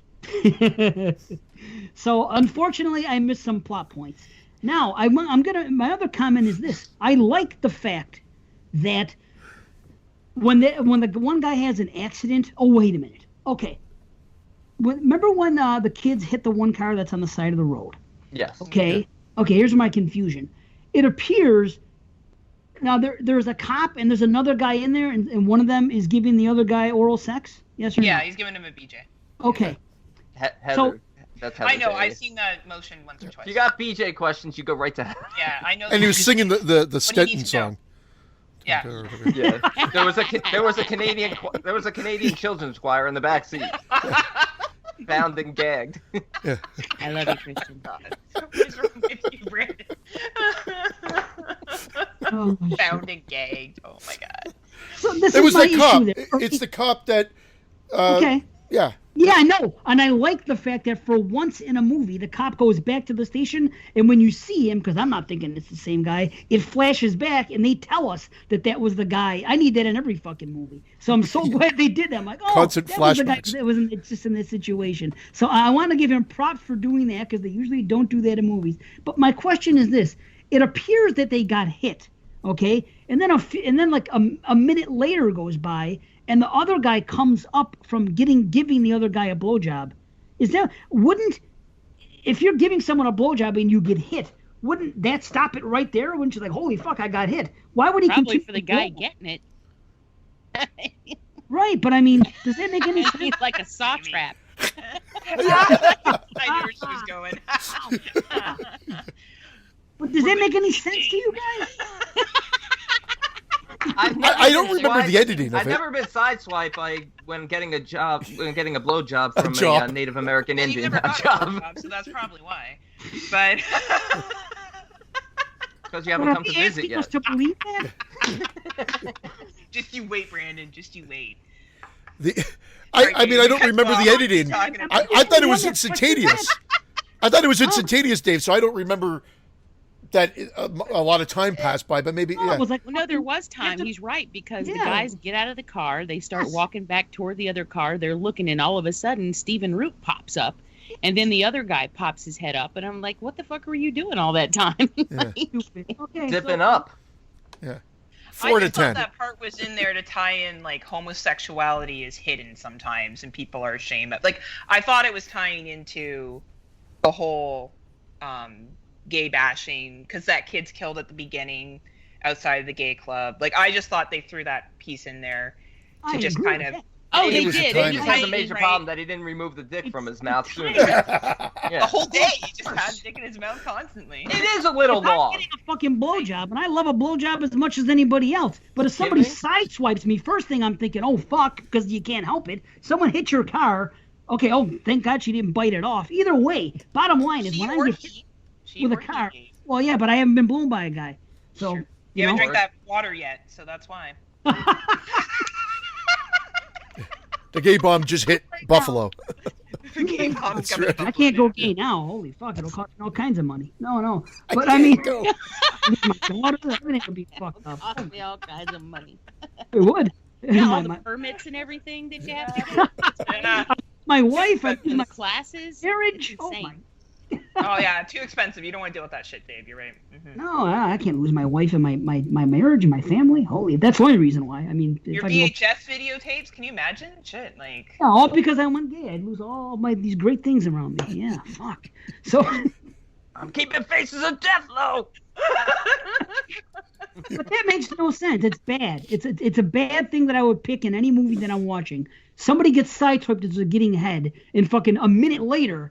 So you're gonna tell me I'm supposed to accept the fact that somebody gets hit in a car. Even if it's just a little fender bender, and someone's just gonna say fuck it, and they're gonna just continue to fucking give them a blowjob. I mean, it was a big fender Well, bender. how close are you to finishing? And maybe he held him down. Oh, maybe he tried to stop, and the other guy grabbed him. No, yeah, fuck maybe. that. Maybe, right? He's like, no, you're not done yet. Right, I'm almost there. Maybe they they obviously got frightened, so maybe once they got sideswiped, they kind of ducked down. They got scared, maybe thought it was, He went back to blowing him. He goes, okay, calm me down. No, because they came up. Maybe he was, zipping up, cleaning his mouth out, brushing his teeth, gargling Listerine.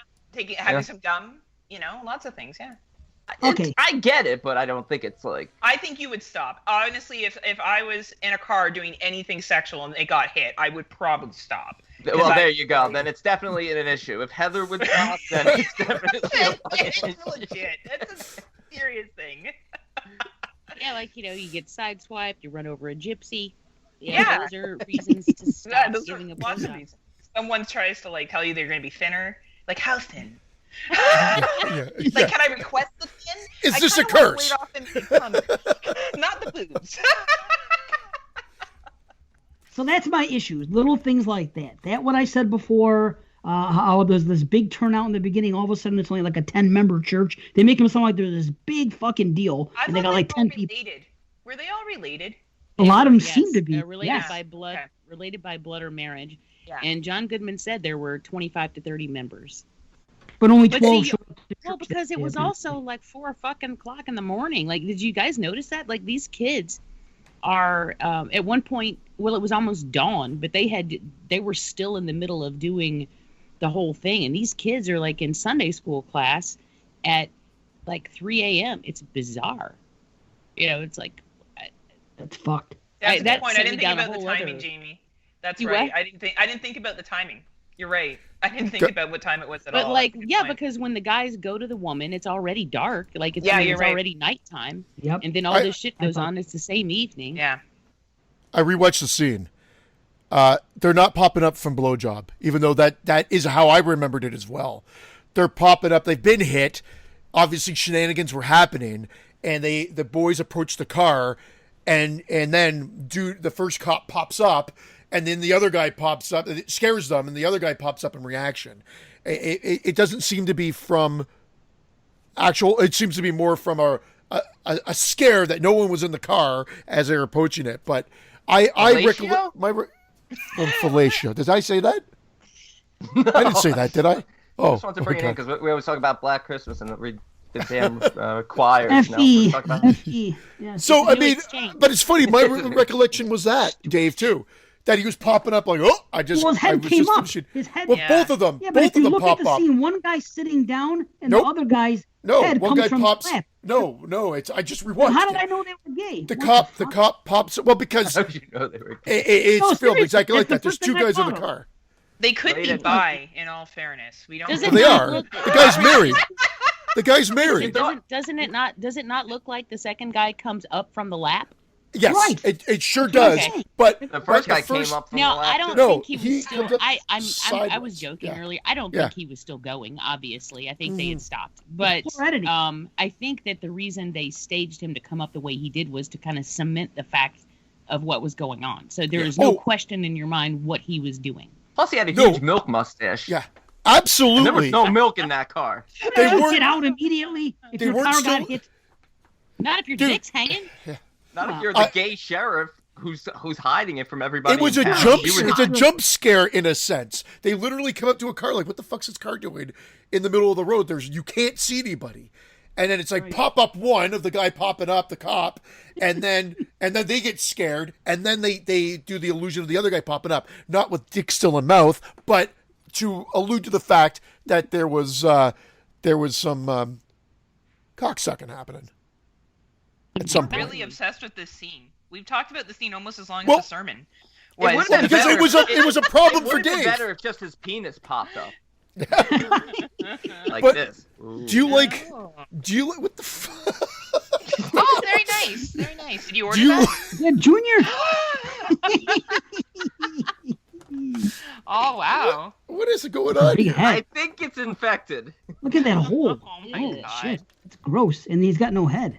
Wow. It's a So, cartoon picture. Do they reference that they're going to an older lady? Tyke? Yes. Yeah, Okay. yeah, Yeah, 38. because he says he's 38. talking. They're like teasing each other about fucking each other's moms and stuff. Yes. Okay. In the gym when they're working out in the gym, or, in PE class or whatever. Yeah, They they say Melissa Leo's 38. Yeah, and that's some bullshit. Yeah, she looks like she had a rough life if she's 38. Yeah. A lot of drugs. As a matter Lot of fact, we're drugs. watching and I'm like, 38, my ass. Yeah. But It's believable though.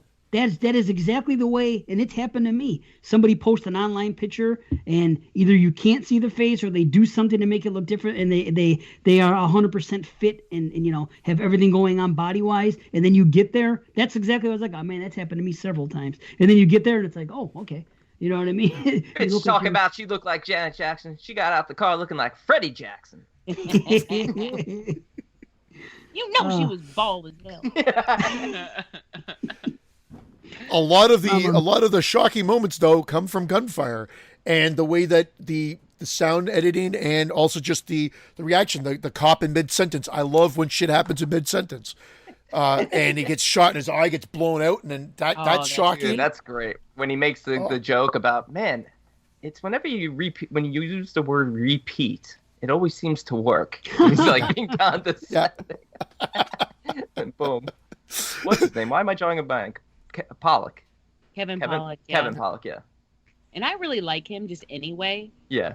It's so that makes it extra shocking because I like him. He's a funny character, but I like him as an actor. And then when his face gets blown off, I'm like, holy fucking what the hell? Yeah, you're like he's gonna be in it for at least 5 minutes. Nope. No, there's a lot of carnage. Yeah, dude. Who was the guy that tried to save the girl? I felt bad when that happened. He tried to showed mercy, tried to do the right thing. Jared, he let them go back in.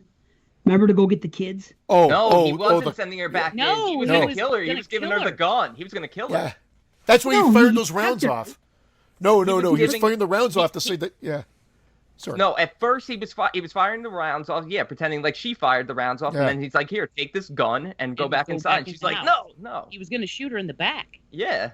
Why do that? Why not just shoot her? Why go through all that fucking rigmarole? Because he couldn't.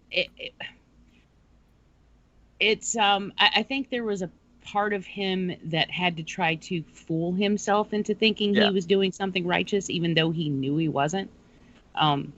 I don't know. I feel like that was more for him than anything else. I agree with that. I thought that he shot the gun to make it, when people came, he was going to say that he emptied the gun as if he was going to do one or two things. Either he tried to get her and missed, or she took shots at him, but he was going to allow her to go back in and get the kids. I thought he was trying to I think that they do that on purpose. I think that you're supposed to think that, or at least a part of you is hoping that, but then you realize exactly what's going to happen when she refuses to do it. And she's like, no. And she keeps begging him. And then you're like, oh, he's not going to let her go. He's going to fucking kill her. Like, that is when it drives that point home, is when she knows what's going to happen. Fuck. Which I like that. I like the fact that she gets it. And she's so young, but she gets it. She knows that if she turns around and heads back toward the house, she's not making it. Yeah. I got one thing that bothers me, and this isn't the thing I was referring to earlier. This is something I just thought of. When her mom is yelling at her in the kitchen and telling her to like get on her knees and pray for forgiveness and then join them when she's ready or whatever.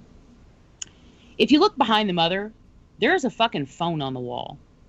Now, why didn't this girl just try to get... Now, they may have cut the lines, we don't know. But it's right there. Wouldn't you try to at least use the phone? Yeah, why show it? Why show the phone? I never noticed that. Say, but if you're raised in that kind of fear and oppression, you don't think logically. Like, I could... True. You know what I mean? True. Like, she's been oppressed so long that it's not going to think like you or I would. Right, where I need to get out, I need to get help. She's just like, oh yeah, God's gonna get mad at me if I... Well, she knows enough to want to talk to someone in charge, and so what I would have thought was, hey, let me try to call somebody, let them know we're in John here. Goodman. We've got kids in here, we want to get them out, Yeah. But then Brian's like, well, they probably cut the lines anyway, because you don't want, because in a situation like that, and he's right, in a situation like that. They don't want the people inside to be able to call backup, or call a media outlet and get attention to or to be able to let anybody know what's going on. But my argument against that was when they first got there, that's not the plan. That wasn't what they were planning to do. It was supposed to be a super easy in and out. They weren't planning for a firefight.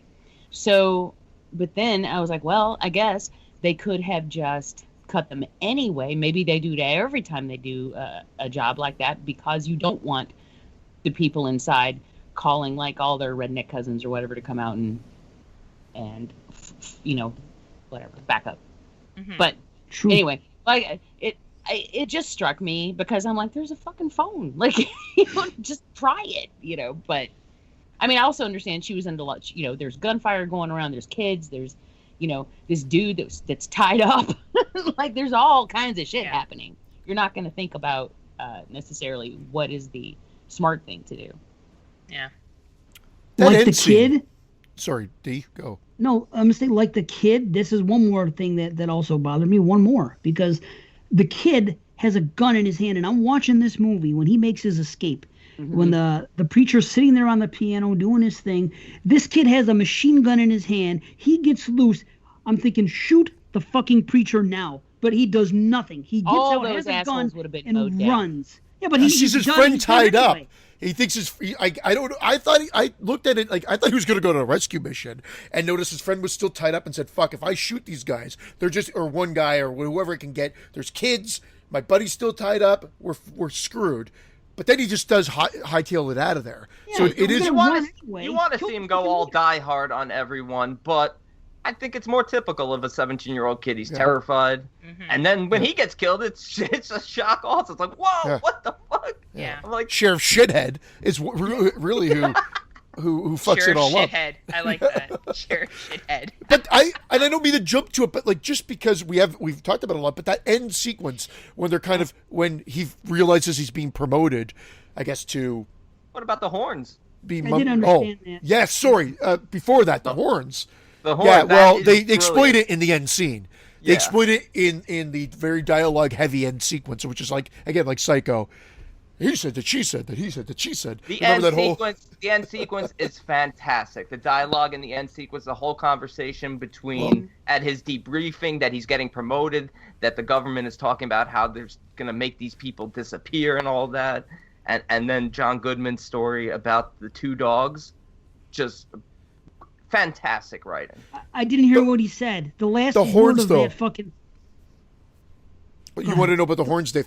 The horns, though, No. is a bit of is a coincidence, but they referenced that in his little speech at the end. It was just neighbors. Yeah, it was neighbors. There were eco environmentalist kids living on the back ass of like the property, and they were Growing being harassed marijuana. by the cults. Yeah, Well, growing I understood marijuana. all that. I Yeah, understood so they every decided bit to of it. fuck with them by pretending like the rapture's coming. They took I it know. out of the Book of Revelations. I would have You're loved the movie. Loved it. Would have gone up a full point if there really would have been God and he would have been on their side and the fucking movie ends horrifically that way, or the devil or something, and the evil fucking wins. I think that would have been bad the fuck ass. What I wanted was for it to actually be God and he would come down and bitch slap those crazy cultists. You know, I think that would have been awesome.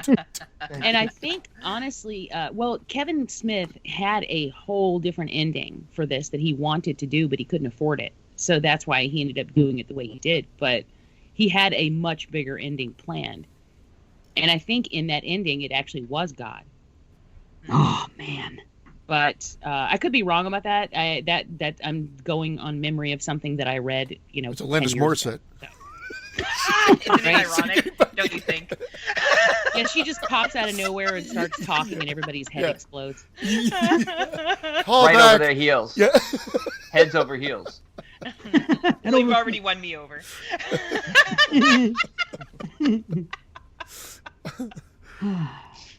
No, B, what I was saying, I couldn't understand the last word he said in that speech, and because I didn't have subtitles, and it fucked me up. I was like, what did he say? I understood the story about the dogs. He was, this is where it left off. He said something about these two dogs that have known and loved each other all these years, started going at this bone and fighting, and then he said, it never occurred to me that they were, and the very last word he said, I couldn't hear it. What was it?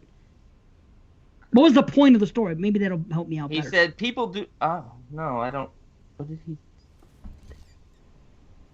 Yeah, I don't know what the end of the dog story was. Well, okay, He was give me the basically saying significance it's of it. like they never had met each other before in their Yeah. lives. You know, Right, I all got this, that. all this shit. Well, that was what he said, and then he What went did it on have to to do talk with about anything? his grandma or what his grandma said, or wasn't it? Yeah, people do strange things when entitled, even Yes. stranger things when they just plain believe. Believe. That was the word. Yeah. Oh, okay. Evil. I couldn't hear the fucking word. And when I'm on Plex, I don't rewind. I don't do shit because it ends up being a big fuck. Sometimes it doesn't come back. So when I watch a Plex movie, I sit there beginning to end. I don't fucking move. I don't do nothing. Everything's got to be in. Otherwise, I miss. So yeah, that's what I'm saying. Because I got wrenched, there was nothing I could do about it. I couldn't pause it when she came in the room. I don't do anything because it was a Plex thing. So it was a combination of a few things. But okay. Well, Final thoughts. You guys don't. You guys don't typically give ratings. But like, are you talking to me? Well, Jamie? I know Jamie. Well, actually, I should say not this again. Actually, I lie because Brian does post your ratings on the site. But I think when you've done your movie reviews, am I correct that you never really gave a rating? She does it between 1 and 5, always. Yeah, except for on ABC's, because on ABC's it's just a straight up, yeah, we want you to watch this. That's why we're talking about it, kind of thing. But we'll just multiply whatever on you the say other by shows, 2. yeah. But it's always been the Netflix ratings. It's never been a technical thing. It's always been a do I like it? Do I love it? Do I not like it? Do I hate it? Kind of thing. Thumbs up, thumbs down. Are you enjoying what you're watching right now? I hate. And Heather, you guys do rate, or do you give recommendations? Kind of. We'll give recommendations. Yeah. We don't give ratings, but I'll rate for this show, obviously, because you guys do that. So. Yeah. Well, do it then. Oh, do you want me to give a rating right now? Sorry. We're trying to be courteous. Yeah. I wasn't going to yell like he did. I know. I was waiting for Christian to yell. Well, just fucking do it then. Ratings. Where's your fucking ratings? Ratings. I'm sitting between a 6.5 and a 7, so I'm just going to bump it up to a 7. I enjoyed it. I would watch it again. I really enjoyed how they handled the religious overtone in this. I thought they represented a cult really well, and the control that it has. The sermon really nailed it in for me, and John Goodman is such a good actor that the moment he showed up, I'm like, oh fuck, this movie's just going to get better. So yeah, 7 is where I'll stand out of 10. Is because you guys still do out of 10, or is it head ratings? What is that? No, that's the new movie. New movies only. Oh, you better know your head ratings. Take it easy with the head. Fuck. Okay. I get excited. Sorry. Go ahead. Like the guys in the truck that got sideswiped, or the guy. Okay. Well, I just explained that what I do, so I'll convert it to a 1 out of 10. But so in that case, it would be an 8. I really, really like this film. I am very close to loving it. Like I said, I think it would have been cool at the end if that actually had been God, and he came down and he's like, what the fuck are you doing? Like, you know? Yeah. I just think that would have been awesome. But even without that, I do think it's kind of funny that it just was a coincidence and it just happens to be neighbors that are fucking with him, because that's a really creative way to fuck with crazy people. So. Nice. I'm there too. I'm an 8. And I would actually say that I really enjoy. I'm on that cusp again of saying that I love it as well. I think Kevin Smith did a great job here. You don't expect this from him. It's a total shift from anything else he's done. And I enjoyed this. And I do have to watch Tusk again, but I remember enjoying Tusk as well. Not as much as this, but I'm looking forward to seeing that one again too. I actually like Tusk okay, except for that if you excise all of the Johnny Depp parts, then yes, it's a much better film. Although that one scene with him and Michael Parks is kind of brilliant with the two of them with their acting. But I do agree with the other stuff with him, the Johnny Depp. But just that one scene when Michael Parks is playing someone that's like, slow mentally, and this guy's playing this role, and they nail it. But I feel you. And you gents, come on, give us your ratings. I'll tell you what, it's weird. I came down on it. I was talking, but I was just expressing the problems I had with it. But I also enjoyed my time with it enough. I just wanted to point out the things that I didn't expect anybody else to bring up or say or notice, because when we talked about it coming into it, everybody was saying how much they loved it. I was expecting it to be great, and I kept seeing like these filmmaking flaws that just didn't make sense to me, that kind of brought it down. And the fact that personally I'm not a fan of, all the shoot 'em up stuff. So, but not as low as you think. 6.5. 8 out of 10. There he is, Jeremy. We really shouldn't have to say anything more. He already explained himself. It's Truth great. be told. It's great. Yeah. It's a great film, great cast, great performances, great writing, great directing. I enjoy it from start to finish. It's great. Great. It's great. Everything's great. It's great. And I don't care about the blowjob sequence. Doesn't lose a half a point for me for that. I can't help it. Maybe a half an inch. There's a music video that you remind me of, Dave, and I can't place it. Oh, I remind you of a music video? Oh, yeah. Okay. Interesting. I don't know. He it means nothing because I don't know what it is. But... He looks a little like Avril Lavigne right now. Hey, she's rich. That's complicated. I love her. Oh, I love Avril Lavigne. Dave, why do you gotta make podcasting so complicated? We love all the Canadian references you guys throw out during the show. I know. Alanis Morissette, Avril Lavigne. This is great. You're right. It's all Canada today. Wow. Yeah. Nice. Ontario Nothing place? wrong with that. Hey, I'm Yeah, happy it's great. together. We're happy together. Yes. Man. Oh yeah, I love it. Yep. Everyone loves Marineland too. I'll tell you that. I much. hate Marineland. Oh well, then you're Marineland. wow, you're against that commercial. I'm against the Everyone, fact that they take huge whales and keep them in fucking small tanks. Yeah. fuck that. But enough about I the female went to employees. Marineland as a kid. Yeah. Oh, snap, snap, snap, snap, snap. Snap, snap, snap. Mamma mia. And Oh. you can, everyone, Christian's Waka address waka. is. Please no. Yeah. Hold on, I'll post it in the page so everyone can find it.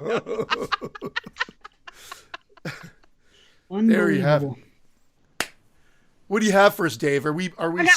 Yeah, are we jumping into this new one or? No. We got time No. still. We gotta do some foreplay first, okay? Yes, Yeah. always. This is what it's I've all got. about. I'm good until 12:10. Good. and- Then we're and- gonna and do then- this. Well, that's good because I'm good till 12. Oh. What a Brandon has a big day. Big day of shoveling snow. Big day. If we go to 12:10, I'm fine. We'll do this. Maybe some Fango, but if not, See, Dave just like. He just got deflated. No, do it. Let's not even do St. Maud. We already know Jamie's ratings because Brian spoiled it by posting it. Well, So Brandon let's- knows my ratings because we've talked that- about it for the past That was week. out of 5. That was out of 5. We don't know what that's going to translate to. Being a math teacher, I was able to come up with a formula to convert it to the 10 ratings. I don't It's remember a what head it is. I have it written. Yeah. We're not even doing numbers. well, Jamie can keep her regular because basically head ratings are like a 1 to 5 in a way. You know what I mean? There's One- 5 head ratings too. We should just go. No, that would be. You guys know the head ratings, right? You probably know them better than we do. Ballooning heads, half chub. Half chub. Half Sorry, chub. that's not right. No. How come we don't have a half chub? That's just what. That's just We're head. Rating. Yeah, because we're not reading heads, porn. not dickheads. Dicks. Although some might disagree. Half chub. Exploding.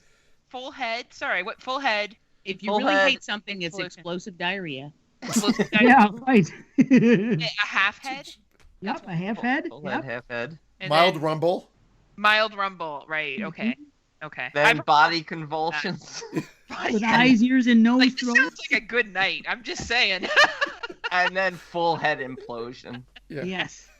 The opposite of an explosion, an implosion. But that body convulsions, that one needs work. That one just doesn't seem to fit for some reason. Body convulsion. With ears, eyes, and nose bleeds. or Yeah, something? I gotta see the ENT.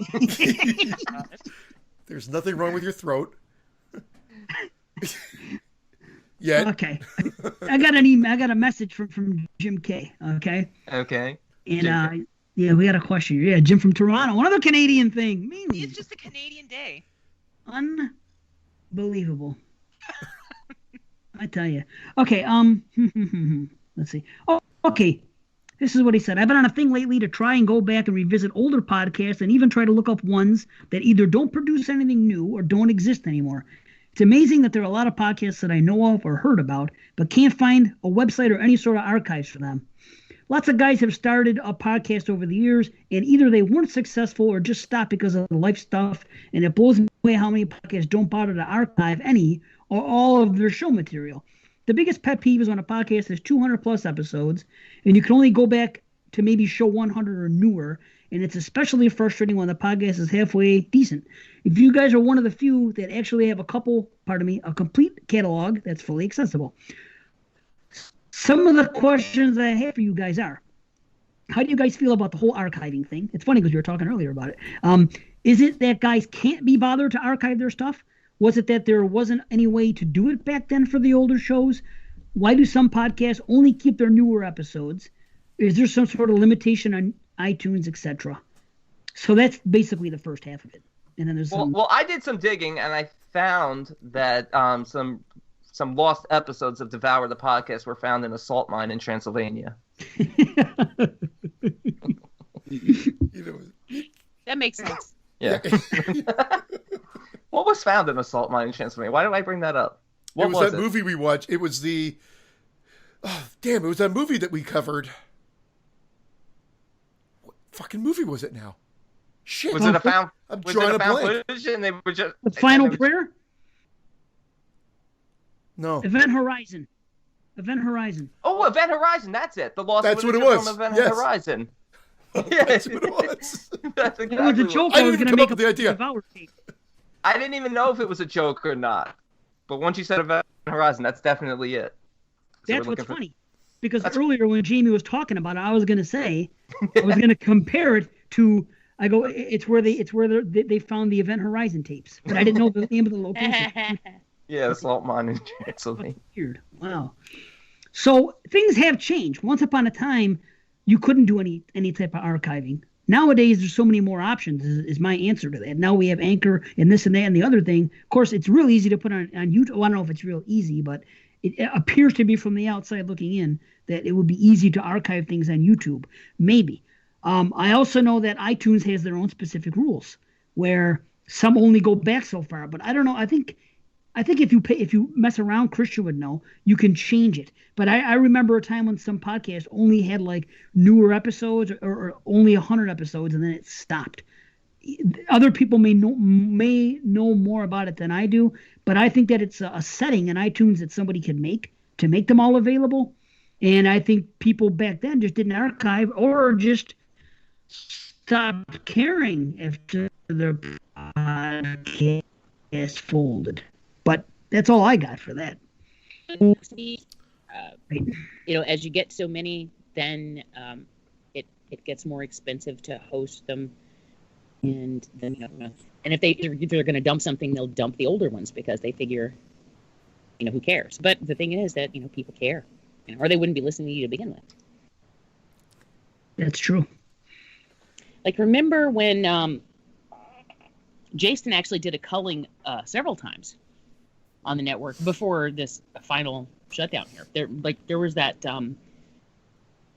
couple years ago maybe when he was having to go through and remove all the old shit, take out all the old video podcasts. Yes, that were he had bottoming to. things down because he couldn't afford to host it all anymore because it was getting just outrageous. It's a lot of money. Like, seriously, it's hundreds a year for shows. You know what I mean? That, what are you going to do? Some people, back then, nobody had a Patreon either.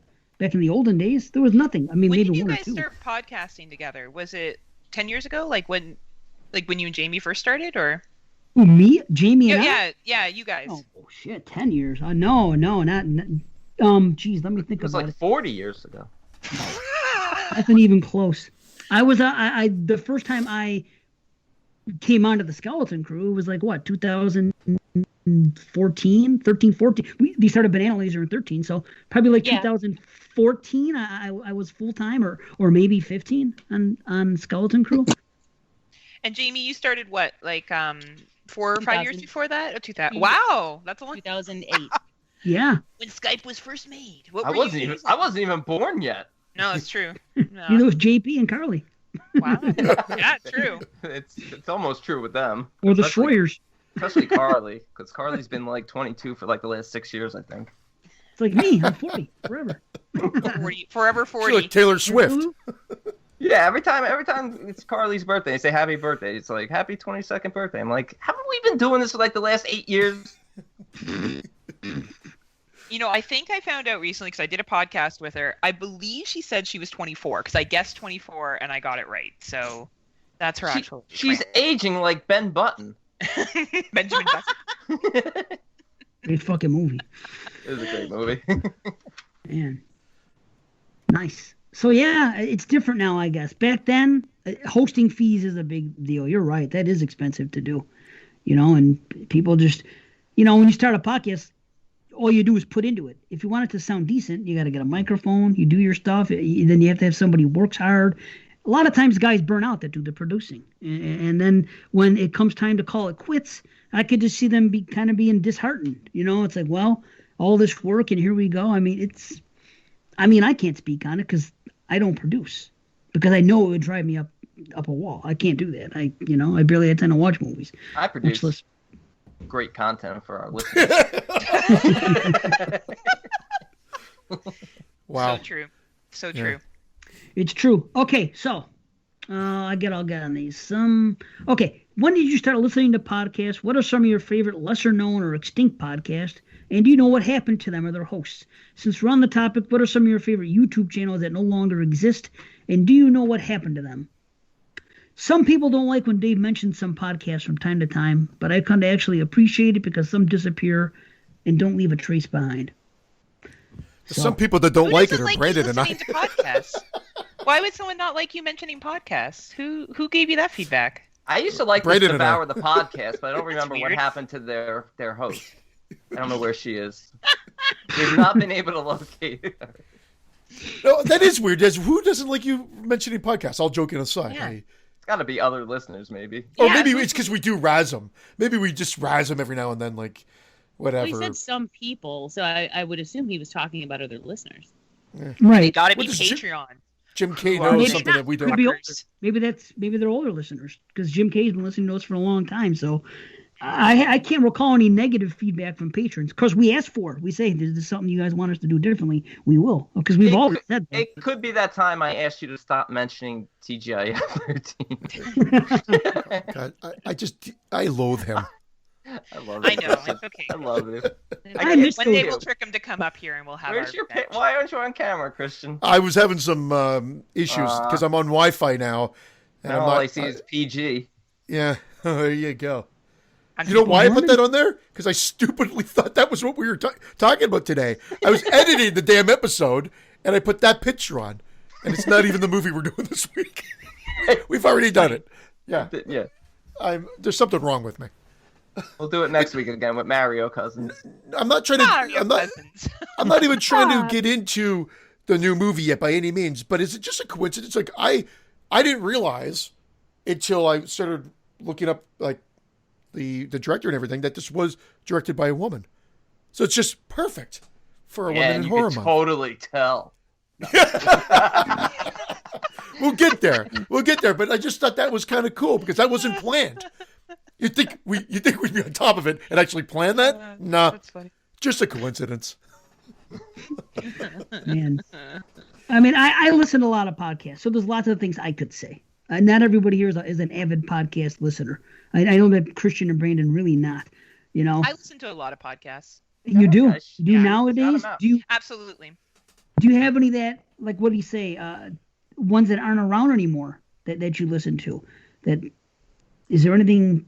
You know, he's looking for older ones too, and I'm like, I can't think of one. One of my favorite, actually, who doesn't podcast anymore is Mr. Paul Stevenson's Who Will Survive. Yeah. He put a lot of work into his shows too, and he was very dry sense of humor, very funny. Yeah, And you he's guys a good had guy met. too. He told me that he met you in person, Dave. He's my homie. Yeah, absolutely. Yeah, Yeah. he lives right near here. Yeah. Absolutely. Yeah. Kruger Nation was a good one that Yeah. is actually responsible for Brian and I meeting. Kruger Nation, really? Yeah, it's weird because Kruger used to play an ad for Devour the Podcast Right. on his podcast.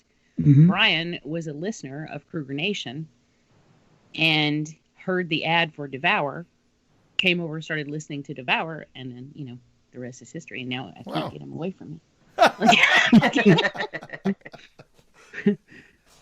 That's awesome.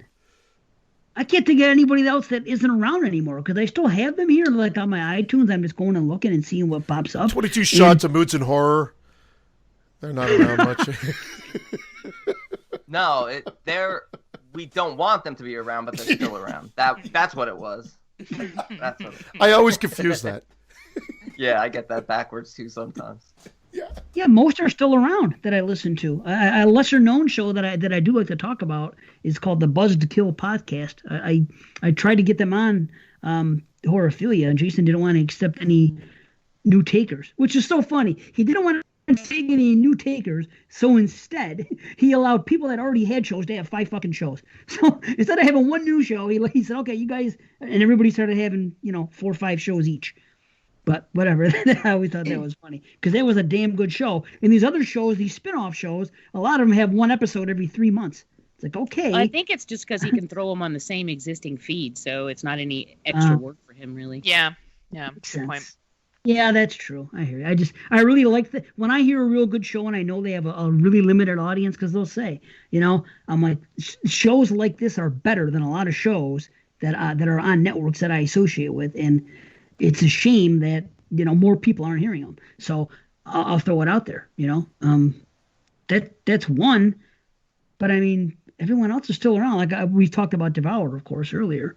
Devour the podcast. Look up Jamie's older show, and lots of good stuff there. But I mean, everything has come up. I think, it's all the shows that we did in the past. I suppose. Go back and listen to Banana Laser and Skeleton Crews and things like that, and maybe you'll like them. I don't know. I can't think of anything like that's not around. There's a one podcast called the Purple Stuff Podcast, which I'll put over endlessly because it's all about 80s and 90s retro, and it's two guys that are really, really good. But that's all I have. There's really nothing I can think of as far as shows that aren't around or even lesser known pods that, I am drawing a blank right now. Dave, you probably know this show. Ashley Blackwell used to do it. Ghoul. Girls Will Be Ghouls. That's right. Thank you. I knew you'd know it. I can't believe I'm drawing a blank. That is embarrassing because Ashley is a personal friend of mine. Ashley, and it's what's her name in Xena. Xena, yeah. The Real Queen of Horror. Yeah, so that was for sure. I used to love that show. Me too. And I don't think they put out anymore. Do they? No, they stopped. They only I don't think they even put out 20 shows, but they were on Legion feed for a while. But too many shows come and go, and then with them. Not only do you get a female perspective on horror, which I can dig, but it's also women of color. Yeah, and that's not something you see in the horror genre very often, as far as like podcasting goes. It's just not that prevalent, especially when they started. Because they started a long time ago. Yep. And that's a good YouTube. There you go. Is a Real Queen of Horror. That's what she does. I love her YouTube stuff because she comes on there. She has a good sense of humor and she puts video. She does it. But her videos are all like 10 minutes or less. And that's great. Like she comes on and she does like 5 movies with killer children or this. And she has a topic. She goes, these are my top 5 of this. And she'll come out and it's boom, boom, boom. She gets right to it. It's 10, 12 minutes max, in and out. I love it. My problem with YouTube is I don't have the time to sit down. And anytime someone sends me a YouTube anything that's like longer than 5 minutes, it just doesn't happen. I'm not listening. I don't have the time. If I can listen to it. Spot is about 10 minutes. That's what most people aim for. Yeah. I can't do it. When I'm at home, I watch movies. I can't sit there and watch YouTube for hours. Some people, that's their thing. Me, I want to watch movies. And if I could listen to YouTube shows, I would. Problem is, you can't do that with phones. Unless you pay for the extra, whatever, YouTube something, and it costs a certain amount of money because they did a trial once. And then you could run it in your background and shut the listen to it as you're doing something, like podcasts. But that's the problem with me and YouTube. That's why I don't watch YouTube. Plus, I'm a little jealous of the YouTubers. So I'm going to let the ugly side of me show. But it's true. I will admit that. A lot of these people have freaking 1.2 million listens and all this up and millions of subscribers. And I look at them and I go, shows that I know of, not just my shows, but shows I do, shows that I know of, another one podcast, in my opinion, are as good, if not better than that. And they have freaking 1 million times the audience, and it just, I don't know. We have 1.2 listeners. Almost They're making there. money off ads. I watch the YouTube channel of you guys all the time.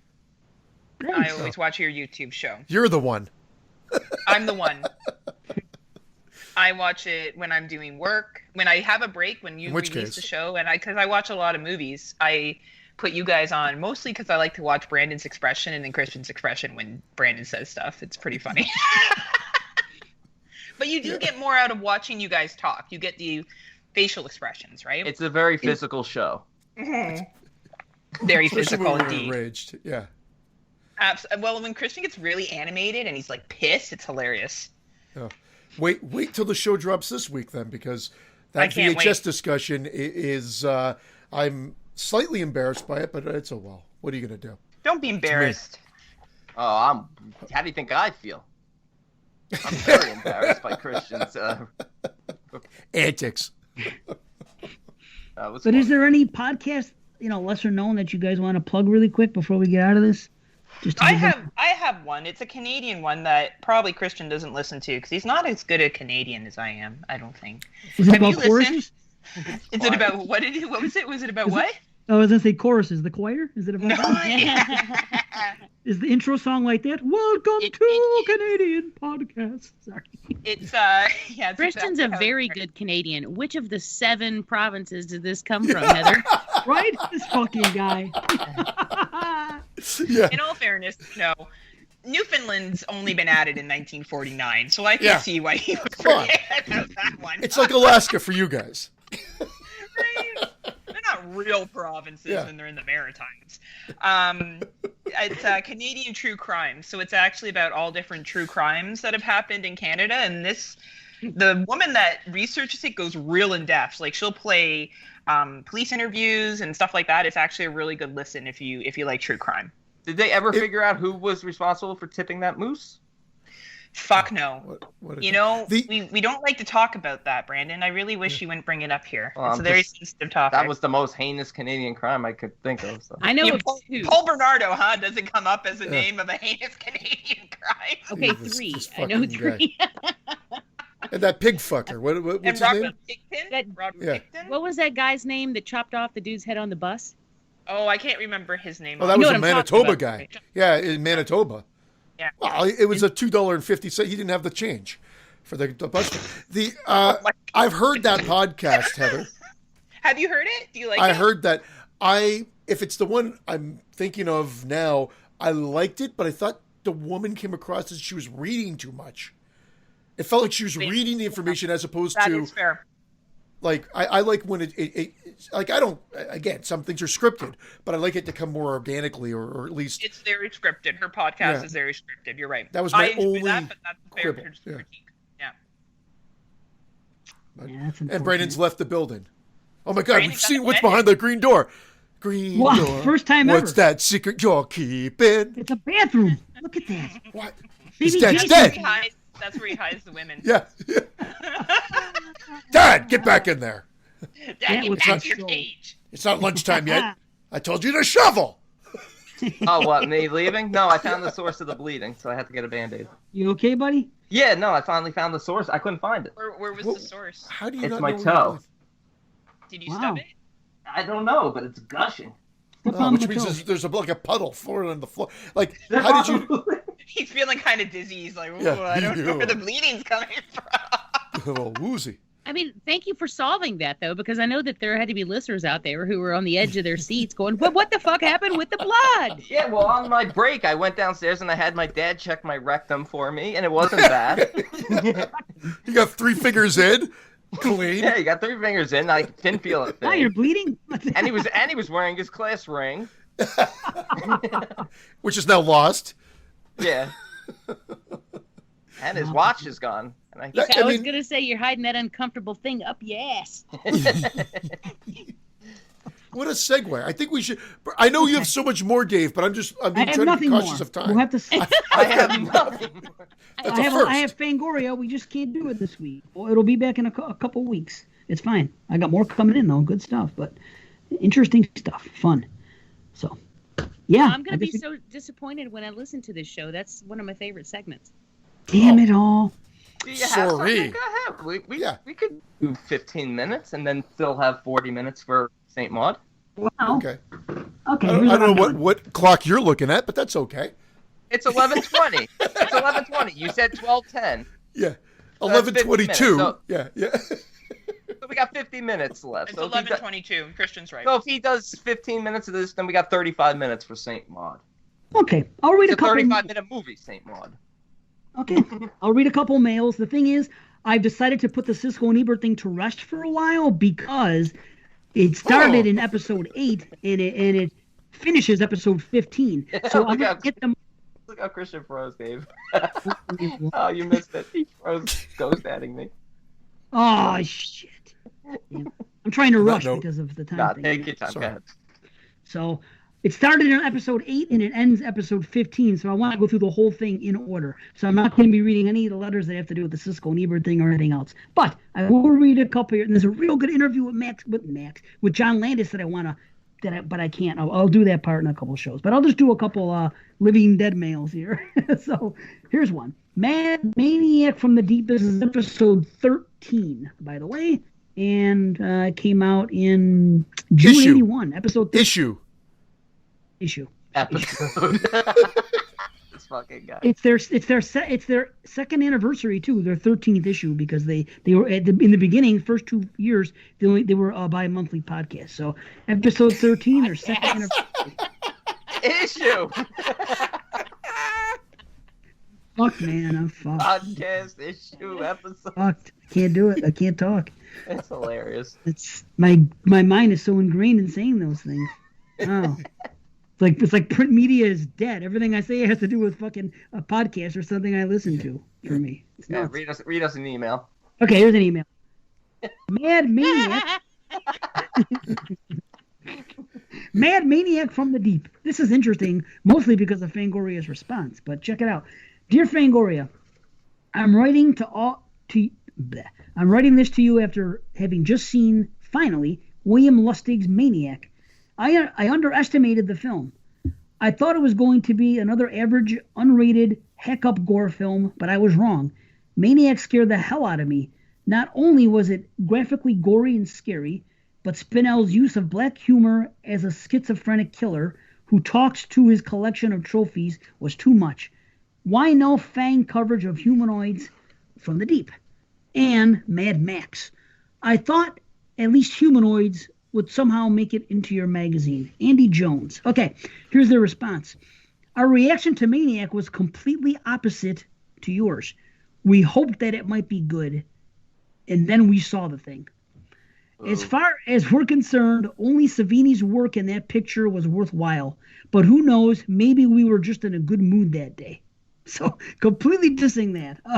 I'll tell you, though, I'm so sorry, Dave, to interrupt, but that was the reaction from a lot of people back in the day. Maniac was not well received other than Tom Savini's effects work. And then I found that, like, over time, it kind of gained a better following, a bigger following, and seemed to be appreciated. The Thing wasn't received well when it came out. It was trashed. It's crazy, now eh? It's at the top of most people's horror lists. Yes, my dog agrees. True. But horror fans, you think? It made my top when we did it that year. Good job. We did, didn't we? Okay. Mad Max was on Australian production and no filmmakers were available for interviews at the time of its release. We did try to get coverage on humanoids prior to its release, but New World didn't want us to show Rob Bottin's creatures at the time. Since then, we've learned from Rob that he'd rather have the entire picture forgotten. He still doesn't believe how many people actually liked it. So Rob Bottin doesn't like humanoids from the deep. So interesting, yeah. Okay. What else?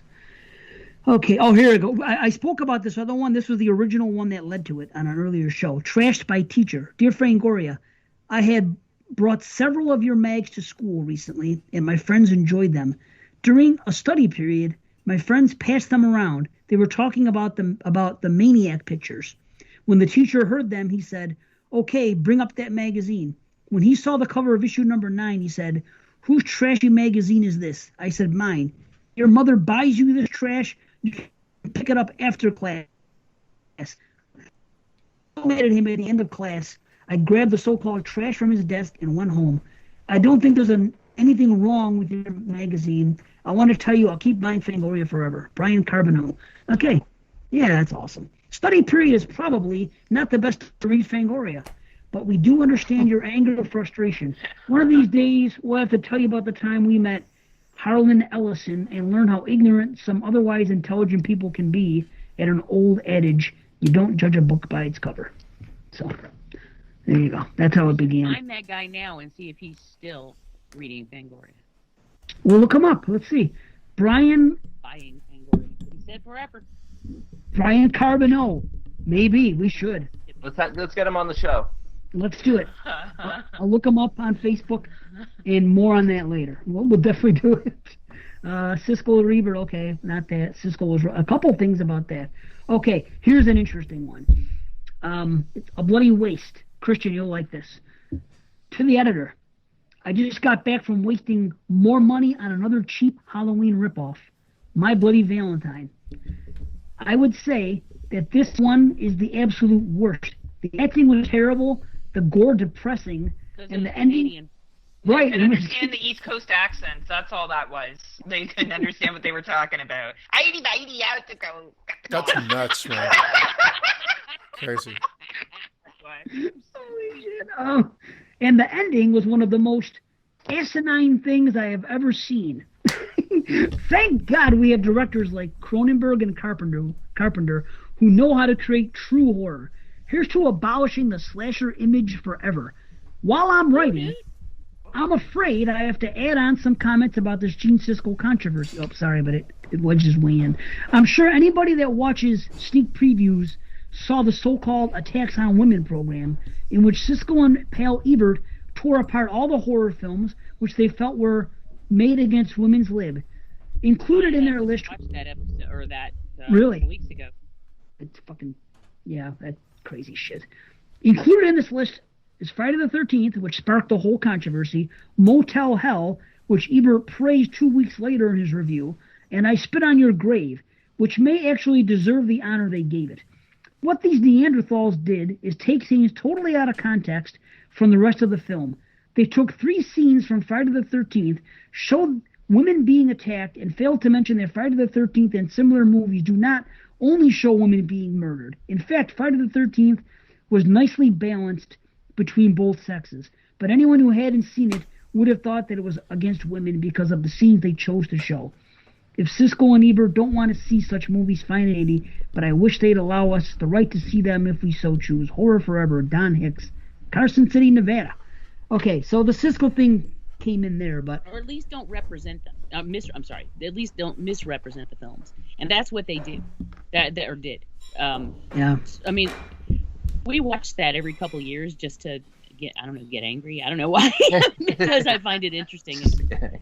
But we'll just watch it, and we're sitting there screaming at them the whole time because they completely misrepresent the films they're talking about. And, you know, they talk about how it's strictly women and women get killed in horrible ways, and it's not true. It's the majority of the time, more men get killed than women, and the most vicious deaths, like, say, for instance, the Kevin Bacon death, tend to be reserved for the men.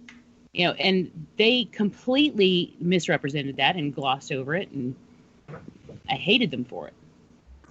At the time, did you? They're very uneven in what they decide is worthy and what they decide isn't. You know, they're not very consistent. No, and I'm going to have more on that when I get the other magazines, and I've already read some things and some things they said, and it is really odd. But Jamie, what's shocking to me in that respect is I don't remember this happening at the time. Of course, I wasn't watching horror yet in 1981 closely enough to know that this was even happening, and I didn't watch Siskel and Ebert, so I didn't know. I found out about all this Siskel and Ebert stuff later on, you know, in adult life, and I'm reading things that have happened in the past, and the Friday the 13th, and the Betsy Palmer thing, and you know, and everything that happened there. But I didn't know. Maybe you did, but I didn't know that, and I'm happy to see it, that all these people were enraged and writing Fangoria about it, and that it was such a big ordeal. Were you aware that this was happening at the time, or no? Because I wasn't. Oddly, and I guess not oddly, because I was still pretty young. You're 9 years old. I was watching horror, and I also watched Siskel and Ebert, but I wasn't watching horror at the time to the point where I was doing any, you know, analysis or anything like that. I didn't really pay attention beyond watching a film, and then I didn't put any specific thought into it afterwards. So, and if I don't remember any of their shows from back in the day talking about that. I did watch them, but I don't remember the controversy. No. I will say, I just told a lie. I did actually do some analysis. I remember when I came home from the theater from seeing Friday 3. I think you know this story, Dave. Yeah. We came home from seeing Friday 3, and I sat in my swing out back, and I was comparing Friday 1 and Friday 3, and how similar some of the kills were, because like you had the Kevin Bacon kill in the first film that's then mirrored by the hammock kill in the third film, And I was actually going through that stuff in my brain. And I look back and I'm like, what the fuck? How old were you, Jamie, when you were doing that? 7. Wow. That's awesome. It is awesome. When did you plan your first slasher murder? I'm just kidding. 8. Next year, you were like, I got some fucking notes now. I know how to do this shit. I have never taken their reviews. Now, mind you, I came around way past their time. I was born in 83. So by the time I ever heard about Siskel or Ebert, I was really old. I never valued their opinions on other films, to be quite frank. I found them annoying and pompous. So that was my opinion of them from the beginning. So anything they would have to say about horror movies, I would just disregard to begin with. Yeah, well, and they're openly not fans. Yeah. So Right. I'm not going to. Bo and I actually got into an argument about this a while back on Devour, when he was talking about how somehow he said something about respecting the opinion of actual film critics. And I was like, I don't give a fuck what film critics have to say. What I care about is what the fans have to say, because those are the people who genuinely care about the genre. Because the horror as a genre has been stepped on repeatedly over the years, and it still is. It continues to be. It's much better now. It's been kind of dragged into the spotlight, which is great. But particularly back then, they were pompous and they were openly not fans. So why should I take into account anything they have to say about something that I love when I know they outright say they don't love it? Except for, like, they'll praise Halloween. Right. And I guess he praised Motel Hell, which that is kind of hilarious. Yeah. Yeah. Yeah. But yeah, and I never really, and even their mainstream films, I disagreed with them a lot. I always did. And I don't know why. I guess I watched them more out of the fascination that there was this show where people talked about movies. Yeah, me too. Theaters at the time. Yep. And I thought that was really cool. Yeah. And there was a cable access show that I used to watch when I was younger too, of these two guys. There were two guys in a basement, and they would talk about movies. And I just was like, God, I want to do that. Like, even back then, I was like, that's what I want to do. And the reason I love that you're going through these old fangos is because Dr. Cyclops is the reason that I do what I do. He was awesome. That segment was always the first thing I read. Me Then I too. would read the letters. And then for whatever reason, I would read the magazine backwards. I don't know why. I would start at the back and move forward. But the first thing I always read was the video I of Dr. Cyclops. And that segment is the sole reason I ever started writing reviews. When I wrote for the paper. And then just kind of, it morphed over the years into doing podcasts. But I wouldn't be doing what I'm doing if it wasn't for that. I think a lot of YouTube people doing movie reviews wouldn't be doing if it wasn't for that either. Like, if we look at how it went from cable television, as Jamie's saying, to now it's YouTube and social media. Like, everyone has a movie review channel, I feel, and that's fine. But yeah, I think you make a really good point, Jamie. And I think that was also just captured at that pop culture in history, right? Like, that was a time where people wanted to hear people talking about movies, and now everyone talks about movies. It's interesting. Yeah, it would be bizarre now if if Sneak Previews was a TV show. Yeah, you wouldn't. It would be you a don't need YouTube. that. Yeah. Yeah. Right. What a weird thought. I didn't trust the critics back then, and I don't trust the YouTubers today. No. Brandon's That's a okay. YouTuber. He doesn't even trust himself. I don't know. I don't know my own taste. Nobody can figure out my taste. If No one somebody can figure out my taste for me in films. Well, lean in and let me give you a lick. Unless it's The Invitation, it's not a good movie. Salty. Salty. The only way they bring it back is if they do the undead version and they're both zombies.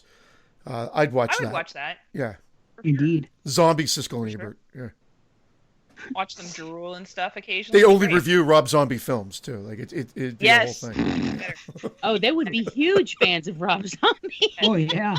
I'm sure. Well, we better get into the movie, huh? Sorry, I got All right. wrenched a few times. Sorry, Brandon. I had to move like 5 times because I was getting bad reception and then there was noise. So I just been universally wrenched. Now onto the movie. Where are you now? I'm back where I was. Where's your new home? Yeah, Well, he's at the neighbor's house now. I should have next never door. moved. Yeah. Oh, He's at a Christian, mo- you should have just come over here. You could have Right. podcast from here. All right, take it easy there. Brandon's jealous. He's like, I want Christian to come to my house. Fuck Christian. He never invited me or Dave onto TGIF 13, but he invites Heather on after knowing her for like. That's 3 because I'm minutes. a better podcaster than you, Brendan. That's why. I'm not Oh. denying that. I knew I was going to hear this at some point. Yeah, I told Heather. I was And gonna Dave's do too that busy shit. fighting with VHS people. He doesn't have the time. Yeah, Fighting? I'm not fighting. I'm just kidding. Oh, Cut Dave, box or no cut box? that just reminded me. There was a question I was going to ask you when you were talking about the ones that you're keeping and how you might get rid of some of them because they're not as meaningful Mm-hmm. and you have limited space. And then this actually was dropped earlier when you were reading the letter. Do you have I Spit on Your Grave? Yes. Because that is, to me, one of the most iconic video covers ever from when I was, spending Whose my ass days. was that? Demi Moore. Yeah. Who's this? Sorry. The way you I- said, Who's this? Was that? It sounded like dice. Or excuse me, Yeah, dice. yeah, right. Whose ass Hey. was that? It wasn't even. Who's It ass was like with somebody that? else just popped onto the recording. Who's this? Women in Horror Month. Oh! She got a bow in a row. Yeah. Dave, you should get a creep show copy with heavy mold because I think that would be funny. It would look like a Geordie box. You're right. You can picture it now. Just a Creep fucking, mold. Absolutely. just a big mossy cover. All right, yeah, I guess we should. On the St. Maud Stone, B. Arthur. Yeah, you went with that. I mean, that's a little before my time. I went with Harold and Saint Maud. Oh. That's way before your time. I know that's way before my time, but it's also like one of my favorite films. I didn't watch Maud. I don't even know what Harold and Maude is. I thought it was about Harold a and dog. Maud's a What? Harold fantastic and Maude is movie. amazing. Yeah, it's an amazing movie. Oh, is it? What is it? Woody Allen or some shit? No, No. Sounds like a Woody Allen. but it's movie. got Ruth Gordon in it, and she's phenomenal in it. Gordon. Don't even bring up Gordon. Jamie's here. Oh, Dead Gordon. Gordon Team Dead lives. Gordon.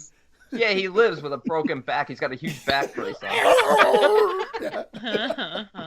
Got one of those scoliosis things that he wears. He could have a little doggy wheelchair. He You know, could. they put the dogs in a little wheelchair and they like. Yeah.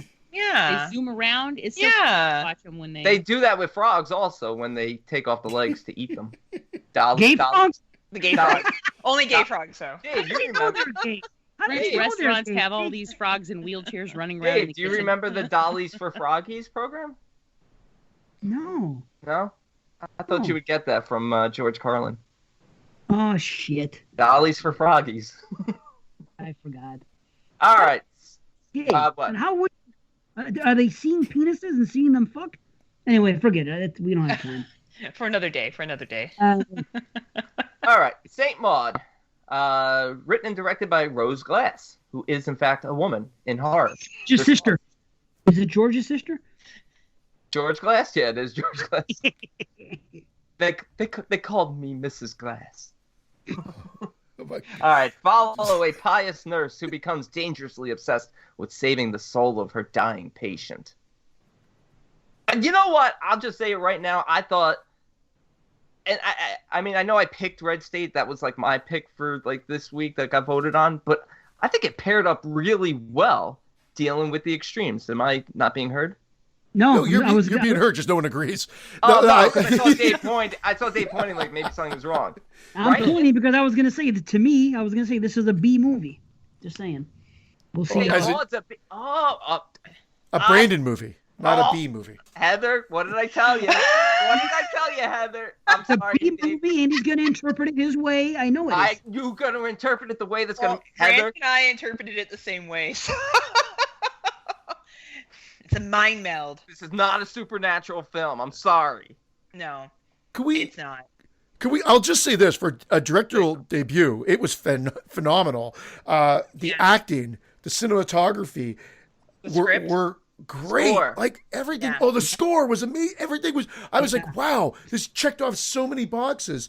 I I thoroughly enjoyed it, and when I found out after I watched it that it was a directorial debut, I was even higher on it. And when I found out it was a woman, I dropped it a point. He Yeah, was exactly. shocked. For He was sure. like, "How is she Yeah. this good?" Yeah. I raised it a point because I'm like, wow, you could do that? All right, now you're going to... Wow. For you, I'll pat you on the head. She also did That's craft great, services Dave. That's on the pretty film. funny. So she made good food for the film as well. But I'll that's a say more this. fitting role. I was really anticipating this movie. This was the only movie that I was anticipating this year, just based on the feedback I heard last year. It seemed like it would be up my alley, and it was. I told my wife before I watched it last night, I said, this is the only movie that I am anticipating for 2021, and I wanted you to know that. And going in, that was my feeling going in, and I enjoyed it, and that's all I'm going to say at the moment. I did enjoy it. I enjoyed it a lot more than I thought I would. I've been hearing some mixed reviews and stuff, and I do watch trailers. I think I watched this trailer. I didn't remember much from it, but I just remember reading about it and just seeing the still images, on the internet. And I'm thinking to myself, this is not going to be my type of film. And not because of the interpretation. I just felt like, oh, it's going to be a slow burn and stuff like that, and it's going to take forever to get somewhere.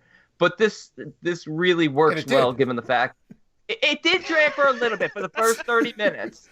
For the first 30 minutes, I felt like it took a while to get going. But being an hour and 20 minutes, once it got going, once Maud arrives at her new post and finds her new calling and stuff, it really took me in. And I enjoyed that last 50 minutes of the movie immensely. And I drew a lot of interpretation, my own interpretation, from it, which I think Dave is going to disagree with. But here's the funny thing. Check it, though. Even if I disagree with it, if I do disagree with it, then this is... Hold on. Then it's not a horror movie. And if I agree with yours, it is a horror movie. How about that? So if I take mine and I go this way, then it's really not horror. But but the way you are going to take it and the way you always take it, it's 100% horror. It's somebody... That like this gets one- me. Okay, look at it. I can't get into spoilers, but all I'm going to yeah. say is Oh, I if forgot, something yeah. is being done to you a certain way, as in mentally, that to me, and the resulting actions, that to me is more horror than somebody that, how can I say this without spoiling it? It's hard to. Somebody giving me a mission on behalf of someone else and me executing that mission and mission over, movie over. Then that's not really horror at all. That's just no different than, It's Mission Impossible. I don't know. I had to get into spoilers. Only not as exciting. Mission Impossible. Yeah, it's hard to describe what you're saying without spoilers, Dave. That's true. Right. Maybe we can do it after the thing. Yeah, I think I get what you're hinting at, though, from seeing. Right. Yeah. That's all I'm saying. It's just like, okay, this is good, this is evil, this is what you have to do. Go here, do this. Boom, mission accomplished, movie over. That's really not horror. It's 30 seconds of horror. is where it's taken somewhere. But if you take it from B's perspective, which I know he's going to go to, it's definitely somebody being tormented throughout the whole movie. And to me, that goes more along the lines of horror. But whatever. Yeah. I don't want Well, to... I think they do a great job of exploring Maud's character, and you learn the truth about her, and she's lived her life in two extremes. Whether it's, this hedonistic lifestyle, slumming it around, sleeping with everyone, drinking, doing drugs, and just sort of being this non-believer to this overly fanatical religious person. She just lived in two extremes that when both extremes sort of abandon her, don't work out for her, it's sort of like a breaking point for her. Especially like when she gets fired by Amanda after, Amanda humiliates her and mocks her, and then she slaps her and all that. It's that slap. Oh, yeah. man. Yeah. I was off the couch. I was like, what? Jamie felt that slap. She's like, oh. It was fucking hard. It was a hit. Yeah, well, she slapped Amanda, not the other way around. That's right. But after that, she just felt lost. It's like she's been abandoned by one. She's been abandoned by another. She tries to revert back to the other. What happens. She that doubles scene- down. That scene is very. I feel bad for her, that sequence when she's sitting there by herself and she just starts laughing to try to connect with that table beside her. Yeah, and she's Yeah. almost It's given very up at sad. that point. Even when she goes home with that guy, I mean, she she lets that guy rape her. She says no, but then she doesn't even bother like putting up a fight. She's just like, she's done at that point. You know what this reminds me She's of? very disconnected from everything. She was relying on different things as sources of coping. Yeah. And those coping sources eventually, there's one that she relies on heavily and at the end, right? And the outcome is what it is. There's I hate one cryptic thing. reviews. I don't Yeah, like okay, non-spoiler well, reviews. I really okay, don't. Fuck it then. Let's say a thing each, and then move on and roll the credits, and we go to spoiler after. Like I said earlier, that's fine. Well, no, I just it's. I think we've all. I don't actually know if Jamie has weighed in other than the slap. Like she's like, I don't know if she wants to wait till spoilers, but I'd like to get her take on it as well. I know what your final rating is because I saw Brian spoiled it for all of us, but I want to know. Yeah, it's off okay. the feed. I mean, what get off the feed? But ultimately, obviously, you really enjoyed it, but I feel like you've been quiet, so we'll give you the floor for a bit. And as you're done, What? He was going to say quiet. Oh, okay. What I said? Did I not finish my work? He was impersonating what you've been. Quiet. Oh, okay. Well, I don't know. I do that sometimes, and it's because I don't want to step on people when they're talking. But I loved it. I'll go ahead and spoil my rating right there. I loved this film. I was moved by it, and I'm really affected by films that make you feel uncomfortable, and I always feel uncomfortable whenever someone is acting not quite right in a situation. So like when Maud's friend came to visit her and she's staring out the window and her friend is just going on and on and on. And I'm over here going, fucking say something. You're looking like a weirdo. Like it makes me really, really uncomfortable when people act odd in social situations. And I kind of get the same feeling that I got from Killing of a Sacred Deer as far as discomfort goes. And I'm really susceptible to those feelings. Like movies like that will just dig into my gut. And this one planted itself very early on and then did not move. And it, didn't move away out of my gut. It was there. It was, I thoroughly, and I knew I would. I've been waiting for this film. I was pissed off that the UK got it so long ago, and I've been waiting for an American release. We're also supposed to be talking about it on the A24 show coming up. Fuck the Brits. Let's gay bomb them. Yeah. I think I don't think you need to. They're British. Did anyone else think that Jennifer L.A. looked like Meryl Streep? I was going to bring it up. Meryl Streep. It was. I thought they were going for that look. I thought the exact same thing. I thought it was her. I was like, how the fuck is Meryl Streep in this movie? Like, what? How did they get that? Like, how'd they do that? And then I looked at her closely. I was like, no, she's younger than that. But she seriously looked so much like Meryl Streep. Yep. And her performance was fantastic. Her performance, you know what? Like, that was maybe one of the issues with me is, like, I was almost more intrigued by her character, by Amanda's character, like, her perspective on dying and hearing somebody spouting off all this, religion and God is with you and God wouldn't waste your pain and stuff like that. And her perspective that I'm glad it went where it did because, characters came back into it because once, she got fired, I'm like, that sucks. I want to see her again. Mm-hmm. Oh, I'm right there with you. Yeah. Any scene with her in it, I would automatically. Yeah, their speeches their dialogue together was fantastic. I thought the scenes of Maude, and usually I don't like just scenes that feel like, oh, why are you doing this? That feel like filler, but her scenes of like having this euphoric sort of sense of God feeling where she would like pass out and have chills, look like she was having an orgasm. Like I just thought straight up ecstasy. Yeah, the true definition of the word ecstasy. I thought those were well done, really well done. Really? There's one movie and one performance that this reminds me of, and I don't know if no one else has brought up. I was going to ask if I was reminded of this actress and this performance from another horror movie the whole time. as I was watching it. In retrospect, after watching this movie, if I could pair it with another movie, there's another movie I would have paired with it that I thought would have been a perfect pairing. Can anybody guess what it is? Emily yes. Rose. Thank May. you, May. Thank you, 100%. I knew you were going there. Her social awkward. I could even see if this movie was made 10 years ago, Angela Bettis in the same fucking role, doing everything exactly. Yes, she would have killed that role. Yeah. Her awkwardness, the way she was acting, everything. I was even expecting it to turn to May. When her friend came and visited her, the scene you were speaking about before, I thought the movie was, and I was almost going to be disappointed. I'm like, okay, so now this is just going to become May, and she's just going to do what May did in the fucking third act in that movie. And it didn't happen. It took place in April, so it just wouldn't have, the transition would have been off. Waka waka. And the girl's name was June. Yeah. She wasn't June in this movie, wasn't there? No, she was Joy. Joy. No, June. Yeah, okay. Joy. But yeah, that's what I was thinking of, and I did enjoy the movie, and I think we should just kind of say our goodbyes and do everything on the other side, unless there's something that we can add that's not. Sounds like we're all recommending. Sorry. Oh, I just was gonna. I'm sorry.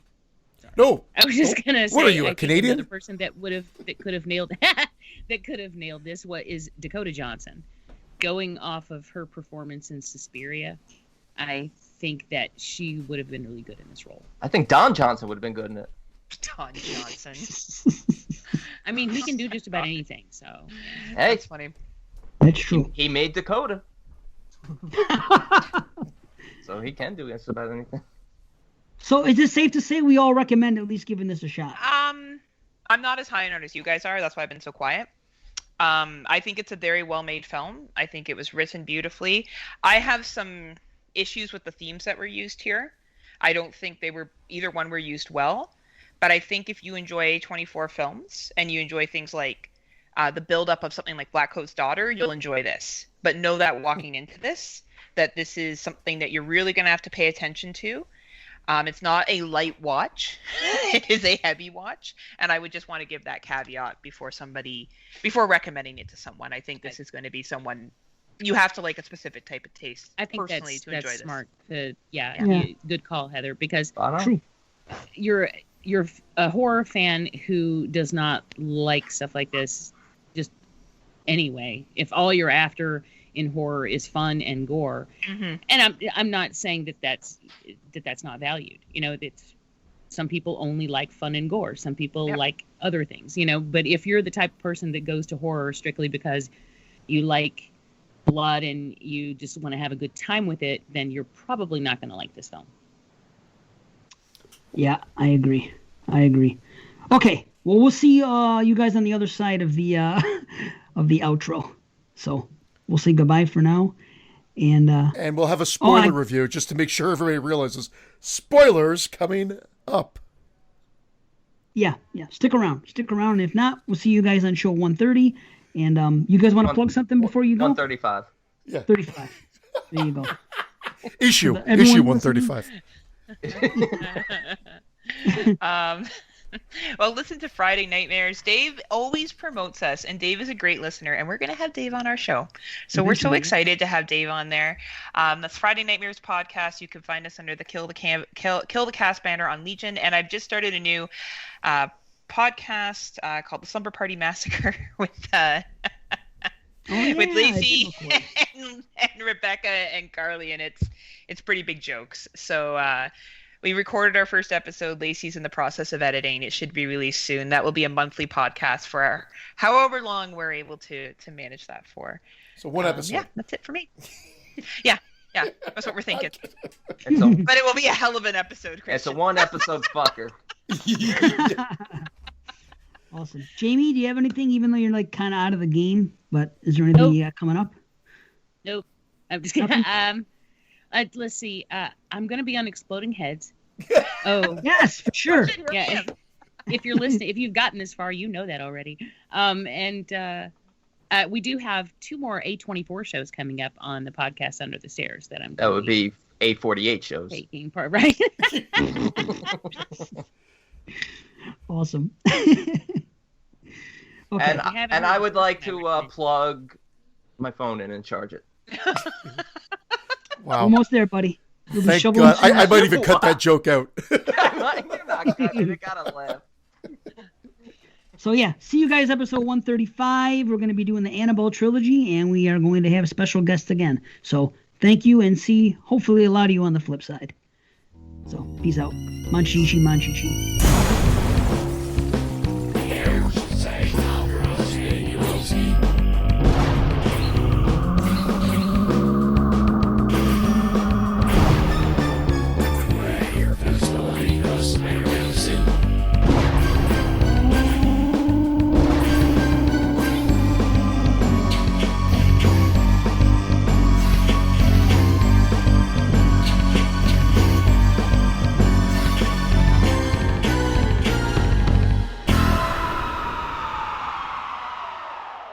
Okay. Spoilers. I have a question. I have a Dun. question, and it just dawned on me now as I'm looking at my notes. When Amanda gives Maud the William Blake book, and they talk about how he believed that organized religion was a distortion of true spiritual life, do you think she gave that to her on purpose? Like Amanda? Yeah? 100%. 100%. Yeah. Okay. Oh yeah. Oh yeah. Yep. It was kind of funny because when she handed it to her, or well, like when we see what it is, Brian goes, "Of course." Yeah. Nice. No, But because obviously she's trying to save her soul, and at the same time Amanda's trying to save her. So I think unfortunately what she does, I think she goes about it in all the wrong ways, trying to because she even says, she's like, I don't mean to be cruel, but you're a lovely young girl. I want you to have fun while you can. I want you to loosen up. I want you to, but unfortunately she approaches it from very wrong directions. Like when she plays along with her and says that she feels the spirit. When she signs the book over to her, she actually says "my savior" and gives it wings. Like she's being cruel. cruel. Under the impression that she is on board with her. Yeah, but she's being cruel. So that's not really a good way to approach that if you're trying to get someone to see that what they're doing is outrageous in any way. Yeah. I think she would have kept it up, though. I don't think she would have broke character or been mean or said anything. I think when they had that party, and what's that girl's name? Hold on. Carol? The one yeah. I think Carol told her what Maud said to her, and therefore that got the ball rolling. So she's like, well, she's going to try to tell you and me what to do and this and that. Well, I'm going to turn her on her self-righteous ass. Yeah, her attitude, her attitude towards her changed after, after Carol disappeared. She knew Maud had something to do with it. Yep, and I'm not condoning it, but I understand why somebody, that's just the reason behind it. Especially since she doesn't have long to live. She's trying to enjoy her life. Carol brings her happiness, and here's this self-righteous nurse who's, trying to save her with God when she doesn't believe in that. Maud was the prime example of someone who's born again and goes balls deep with it. Mm-hmm. And I think we've all known people that find religion and everything they do is about that. And I do think that Amanda thought Maud was, because some people who are overly religious, others will look at them like they're stupid and that they're under control by something else. And I thought the dialogue between the two was very good. I really think the writing of this movie was phenomenal, and the relationship between her and Amanda was the highlight for me. Personally. Where this movie lost me was the ending. I felt like they tried too much to beach dance. ending? Sorry, Heather. Yeah. Okay. The beach ending, yeah. I felt like this movie danced too much between dependencies. There was an over-dependency on, living your best life and drinking and partying, and that's going to take away the pain.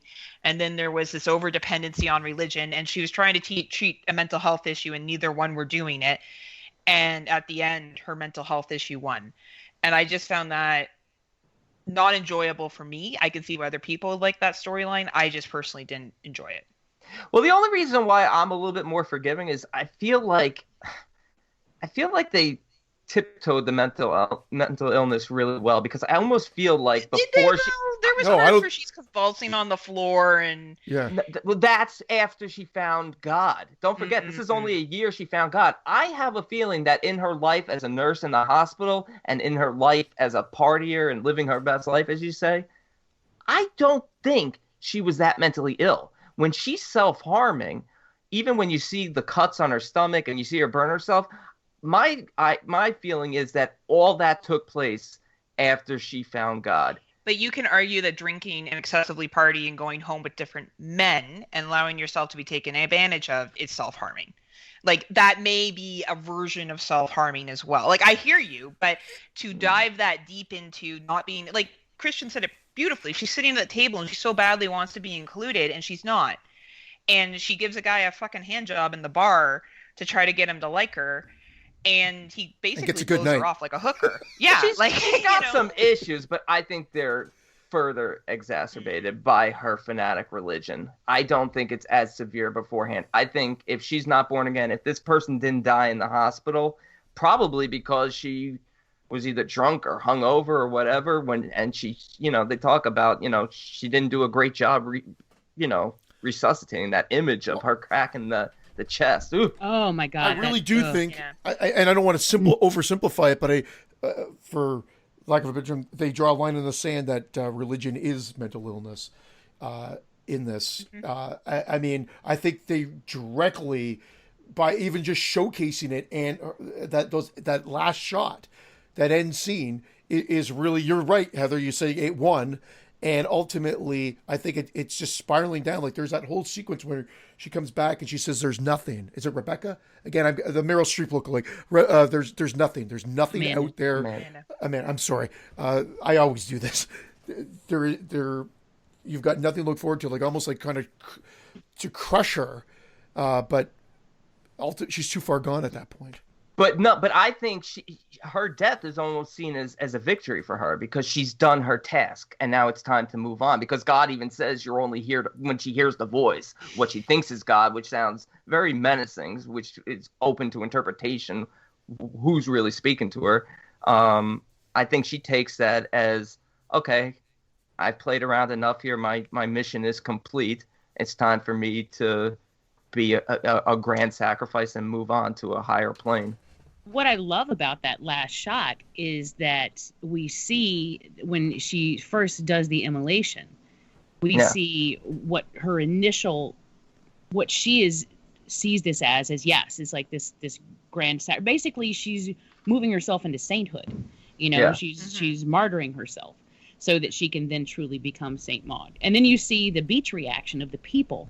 But then, and of course, when you're getting just that view, it's like, And but then in the very last frame, you get the screaming and the real flames. Well, and they're not, but I mean, you know what I mean? And that right there, I think, is reality. The moment when not only we see what's actually happening to her versus what she sees, but I think she might too. I agree with you, Jamie. At the moment when it's when it's too late. Mm-hmm. And then she's like, "Fuck, what have I done?" Yeah. And a movie that I thought about while I was watching this, and I think would honestly pair very well with it, but just as a polar opposite, is Blackcoat's Daughter. And it's because of the themes of loneliness. You're so incredibly lonely. And Amanda says, "You are such a lonely girl." And it's true. She's so incredibly lonely. She goes from one extreme to the other, just trying to fill this void, trying to fill this emptiness. If she fills it with partying, that doesn't work. So she fills it with God. And really, nothing is working. She's ultimately incredibly unhappy. But like in Blackcoat's Daughter, she was so incredibly lonely, she would rather be fucking possessed than be alone. And I think that that theme of loneliness carries through both of them very well. And honestly, I think those two films would work really well together. That's a good point. Yeah, It's a good point. It's a loneliness thing that seems to drive her, and that's why I feel like the mental illness, even though it's there, it's almost as if she's just a product of just living a poor life. It's not like she's having a psychotic break. If she had started killing people, like Dave said, if she had gone all May, I probably would hate this film. I'd be like, oh, here's a girl who's, a little depressed, because everybody's let her down in her life. She's living two extremes, and she's being let down on both ends, and now she just starts killing people all over the place. When really her mission, because she talks about it very early on, she's to save souls. God and she's like, show me my true purpose, God. Yeah. And and that's the thing is, I actually popped when she said that in the very beginning of the film. That was for you, Dave. In the very beginning of the film, when she says, "I've always had a feeling that you had something bigger in mind for me." Always, she's always felt that her life should mean something more. At some point in our life, don't we all? Like, don't you? I mean, Brian and I had this really deep conversation a couple weeks ago where we just were going down this rabbit hole, and I'm like, you do realize that I could I could cure cancer right now. I could cause cancer. I could cure cancer right now. And in a few decades, I'm going to be dead. It will ultimately mean nothing to me. Now, it would mean things to generations going on, but even those generations would eventually die off. Ultimately, It really means nothing. Nothing we do means anything lasting. I don't know if I agree with that, Jamie, because historically, when people do monumental things, people are remembered and they're talked about and they're praised. Like, look at Martin Luther King. They are. Yeah. But then those people die, and then those people that remember them die, and those people that remember them die, and yes, their memory carries on, but not with the same people. What I'm saying is, so it passes on, is what you're. It passes on, but I remember Martin Luther King, but when I'm dead, that will mean nothing to me. I had a dream about him. So ultimately, it doesn't last. Too soon? Yes, Brandon, we heard your joke. It was funny. No, I said did. too soon. I said too soon. I'm with you, though. That's my attitude about everything. We're no different than the spiders. We're born, we live, we die. If you take it too seriously, then that's your business. But that's just my whole attitude about it all. I don't. That's it. We're no different or better than spiders. We're here, we live, and we die. Maud that's it. Really felt like her life should mean something more. I can't possibly be here to just perform these tasks and then die. There has to be more than that. But ultimately, there isn't. It's sad. It's definitely sad. I do like the. I think it's clever that she had her saint be Mary Magdalene. If you know anything about that, it completely fits in to what happened with her. That's a good choice. Yeah. Journey. I actually had to look that up. Obviously, being Jewish, I was like, all right, let me look up Mary Magdalene. I actually did a little research. As soon as I heard it, I'm like, wow. And then I had the same reaction that the girl had when she says, she goes, that's a saint. She goes, no, I had it ordered online. Yeah. I was like, okay, that makes sense, because I know that Mary Magdalene was not a saint. Obviously, literally and figuratively, or whatever you want to call it. You think the meaning of every time you get the flashback to the hospital of her seeing, like, it looks like a roach crawling on the scene. Is that? Yeah, I don't know what that is. Is that just viewing like the rest of the world as roaches, like just the way we are? Insignificant, same thing like I was saying. Yeah, insignificant. Huh? Maybe. I didn't get that, but I didn't go down that path that Jamie did. So I think you could absolutely, if that's the interpretation. Man, I was so into it. Just first half. Stop and think sometimes about all of the millions of people that have come and gone, and of those millions of people, a handful of people have left a permanent stamp. But you've got or pictures. People like, say, from the medieval times. They were born, they did their farming, they died. And no one knows anything about them. No one knows. I mean, it's like they never existed. Jamie, you should be a motivational speaker. I know, but my point is ultimately cosmically, and this is the whole premise of Lovecraft, really, is that cosmically we're incredibly insignificant. We don't matter. And nothing. I see that as a positive, though, not a negative. And honestly, I just live my life, and because what matters is what we do when we're here. Yeah. And so I try to live my best life when I'm here. I agree. We're less important than we think we are. Absolutely. I had to step away, but I of course came back for that. She will be remembered, but for nothing that she wants to be remembered for. She'll be remembered as the woman who set herself on fire on the beach. As that very last frame shows you. And I think, again, and I always say this, like, would the movie have been better? I love that. I love that shot. But would it have left? Because to me, and maybe I'm wrong, but the way I interpret it, that is that it's total mental illness. There's no other way to read this, and that's the actual vision that is left, not her with a halo and the angel wings and everybody bowing to her, but her engulfed in flames.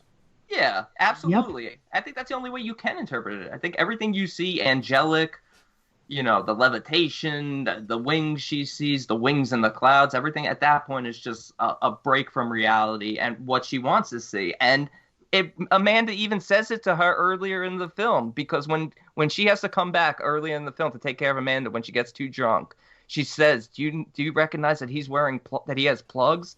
That's not his real hair?" And she's like, "I didn't notice." And Amanda says, "People see what they want to," and by the end of the film, Maude is seeing what she wants to. Yeah, it's really well done that way. That is a fantastic line.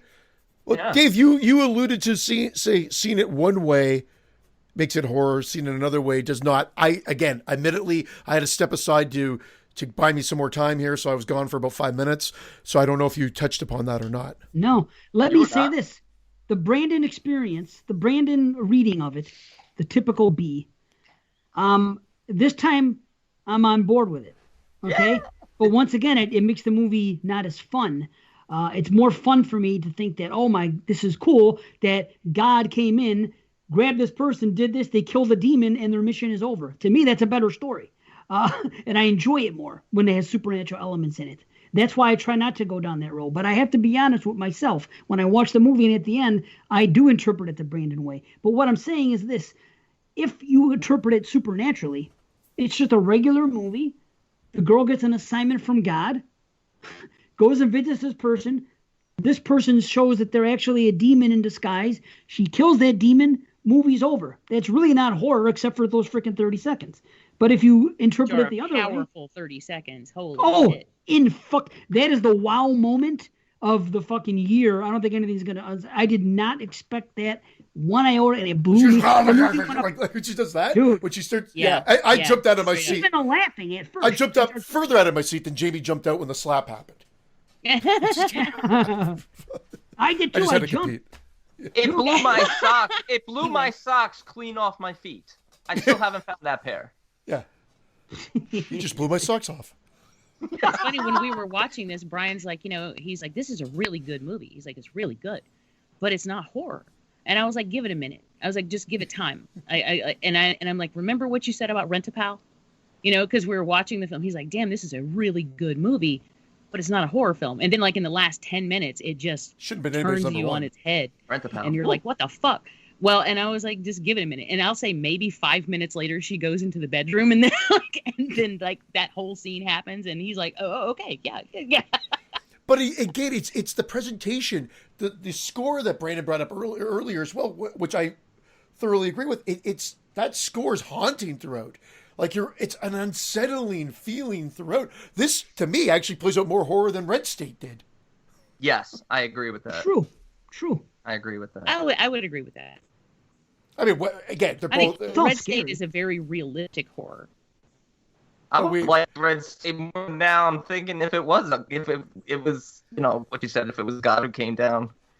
I always want that ending. It's fucking scary. I want that ending from Red State now, or whatever the original ending was supposed to be. But these movies are successful by juggling that. By juggling that idea of, is it in the head, is it not, and leaving that up for interpretation.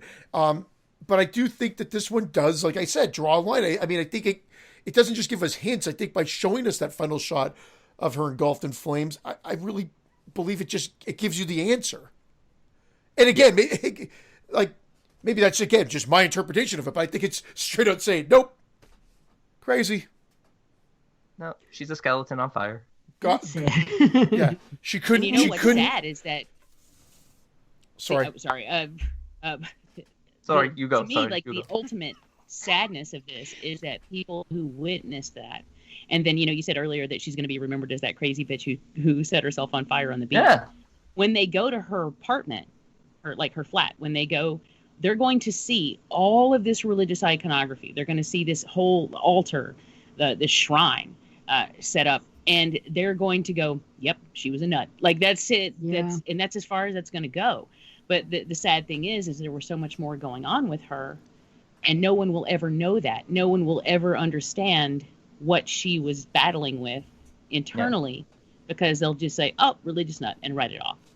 I think that is sad, because basically she went through this battle and she was completely alone. And that's the thing about suicide. Even if she didn't have that iconography at her place, I recently had a family member commit suicide, and my brother and I were having a discussion afterwards and saying, this is the thing, when someone commits suicide, no matter what age they are, anytime you think of them from now until the end of time, they're always gonna be remembered for that. And you could say you're not gonna do it, but you can think about a good moment. You can watch an old home video. You could do anything. And for a second or two, you can look at that and go, yeah, that was a good time, or this is that. And you could think good, but then you're going to be like, man, what the fuck? It's going to be your final thought. They did that. And they're always going to, that's something about mortality. Like we were saying before, I said, we were born, we live, and we die. But that's one thing that happens. And the people that follow them, that stay around, they're always going to remember that's how their life ended. That's their footprint. That's sad. Mm-hmm. Yes, that's their footprint. It's very sad. And every sentence you think about them is going to be punctuated by that. Mm-hmm. Like, oh, remember that time we went to we were on the Ferris wheel and he puked and that was hilarious. And then he committed suicide. Like, in your brain, it's going to always end with that. Mm-hmm. Yep. Mm-hmm. And I've had people around me that have done it, and it happens, and it sucks. And even religion. It's the thing about this, it's sad when it ends this way. And other times somebody does find religion, and whether you want to believe in it or not is one thing, and whether there is a God or not is another thing. But at the end of the day, if somebody does find religion and it makes them a better person, and they don't become preachy and whatever it is, I like seeing it. It's a joyful thing. Like in the beginning, the first half of this movie, when she feels that she's giving something, she goes to save a soul, that's something special. Even if the other person is an atheist or whatever, but if the other person feels like they've received something from this person, and she feels she's done something to her, and it has a happy ending, and she never comes clean with her, or whatever it is. Ending. What's that? Love a good happy ending. I do too, in real life. Yes. Oh, always in real life. In real life, of course. In the movies, no, but this does happen in real life. And when it does happen, it's nuts. It's I'm not saying, even if you don't agree with somebody's religion, if they're not hurting anybody, then have at it. Yeah. No, ultimately, I think I don't really care what anyone believes if it makes them happy. And my big thing is just don't try to force your beliefs on other people. And so if you have beliefs that keep you happy and something that you can lean on, I think that's a good thing. I'm glad for you that you have that. Yeah, I think she was religious not for the sake of her own development, but for the sake of how she looked to others. And that was martyring at the end. To kill herself on a beach, lighting herself on fire, was to get that attention and that last acknowledgement from others. Yeah. And there's a difference, because I became religious as I got older. So I quite believe in God. I have a very strong, I don't talk about it with a lot of people. I've only mentioned it recently to Brandon, but I don't go around and tell other people that's what why to believe in, or nor do I feel the need. That's why. And that's, I don't feel the need to show off about it. And I think that's a difference in this film. She was looking for recognition of that, to be like, look how good I am. And that's why she so badly wanted to get Amanda to change her ways, because she wanted that hero belief. Look at me, I'm the one that solved all these problems, right? I think you're right. Yeah. Well said. Wow. But I think it switched a little bit at the end, because when she hears the voice of God and it sounds all Black Phillip-like, it's very devilish. And what language? Is that a real language or something? It sounds like something out of Star Wars. It doesn't even sound like a real language. It's goat. Is Black Phillip goat? Yeah. And it's very devilish, and it's talking about, completing your last task. And she says, "What is it?" or something, and I'm paraphrasing, and it's basically said, "Yeah, you've always known." It's like it's not really revealed to her, so she doesn't really know what it is. She always thought it was to save Amanda, but in the end, she feels it was to destroy her, because obviously at this point she's completely lost, and Amanda reveals herself as a demon. She kills her, and then it's time to move on to sainthood. Well, I Yeah, think but in even her then, mind, she felt is like saving her. She saved her. Exactly. Right. That's Yeah. what I was going to say, Dave. Well, she Yeah. saved her by destroying her. Right. Yeah. But she still completed what she set out to complete in her mind. She saved her soul. Yeah. Yeah. Yeah. Did we discuss this? I know we discussed the sex scene, but I think there's another sequence where she's masturbating to try. It seems like she's trying to experience the same feeling as as that God overtaking her body, but Yeah. it like stops as if it's failed. Am I crazy? Isn't there a There's the sequence like that? masturbation scene? Yeah, I think there is. Is it? I thought there was. Yeah, Maybe, for whatever probably reason, if two of you remember. Well, no, I remember her falling to the floor and doing it. Maybe I'm wrong. Maybe, Yeah, but There then was. Are you thinking of the she's- scene where she's on the bed? She's by herself on the bed. Like you see these kind of images of what looks like sensual touching, and then it wakes up to just her laying across the bed. Christian. I believe so. But Okay. wasn't she essentially touching herself? I thought it was her and Amanda that were engaging in affectionate touches, but I could be wrong.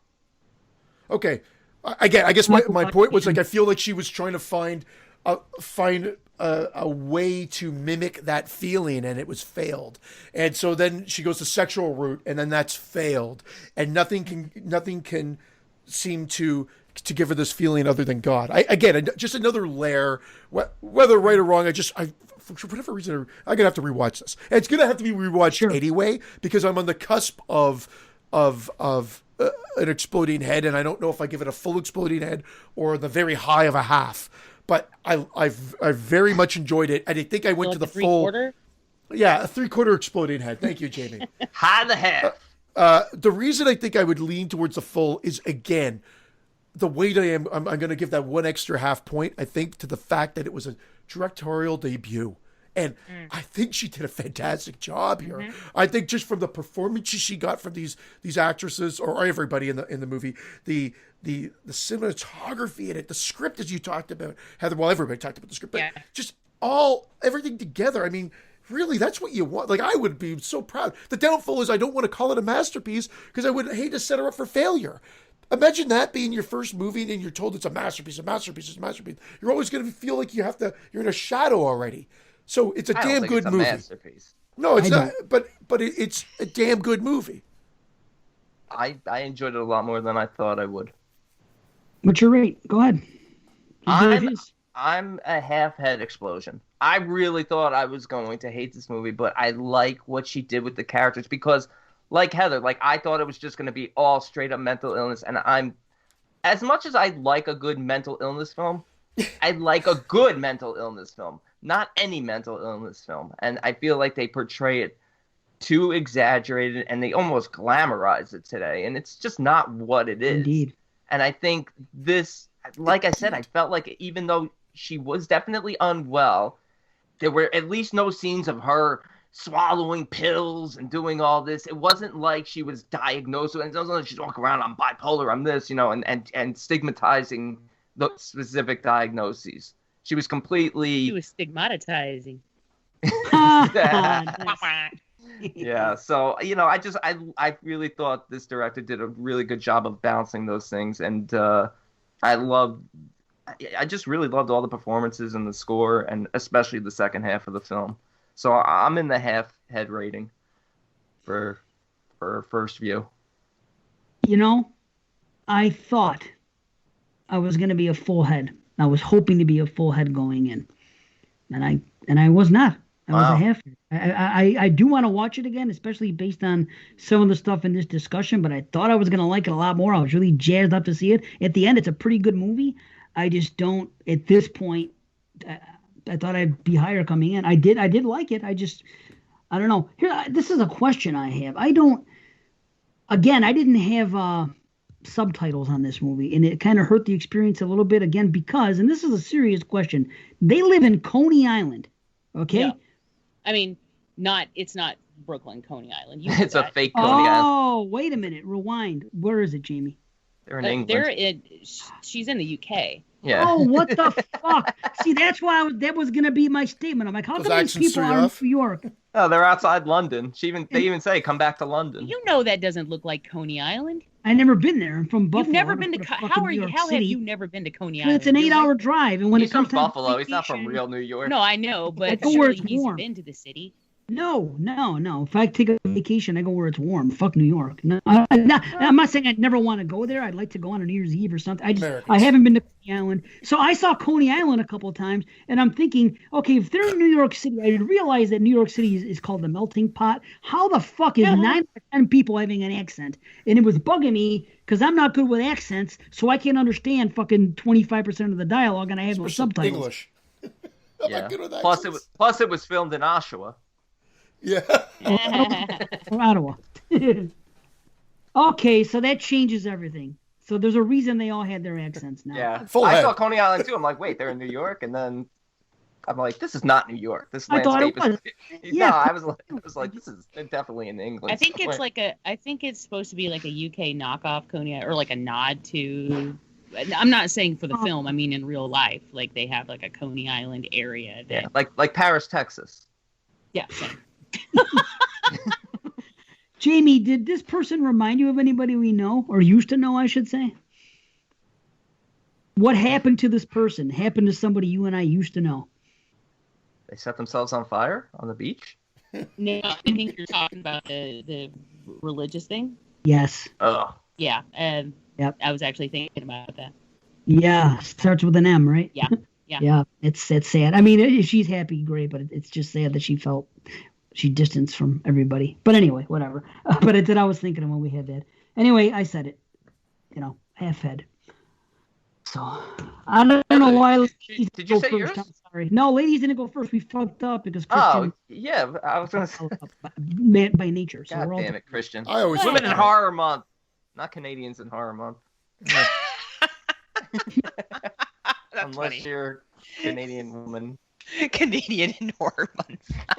I like that. That's I was good. just trying to move it along is what I was trying to do. I know. I wanted to be done Ratings. 6 hours ago.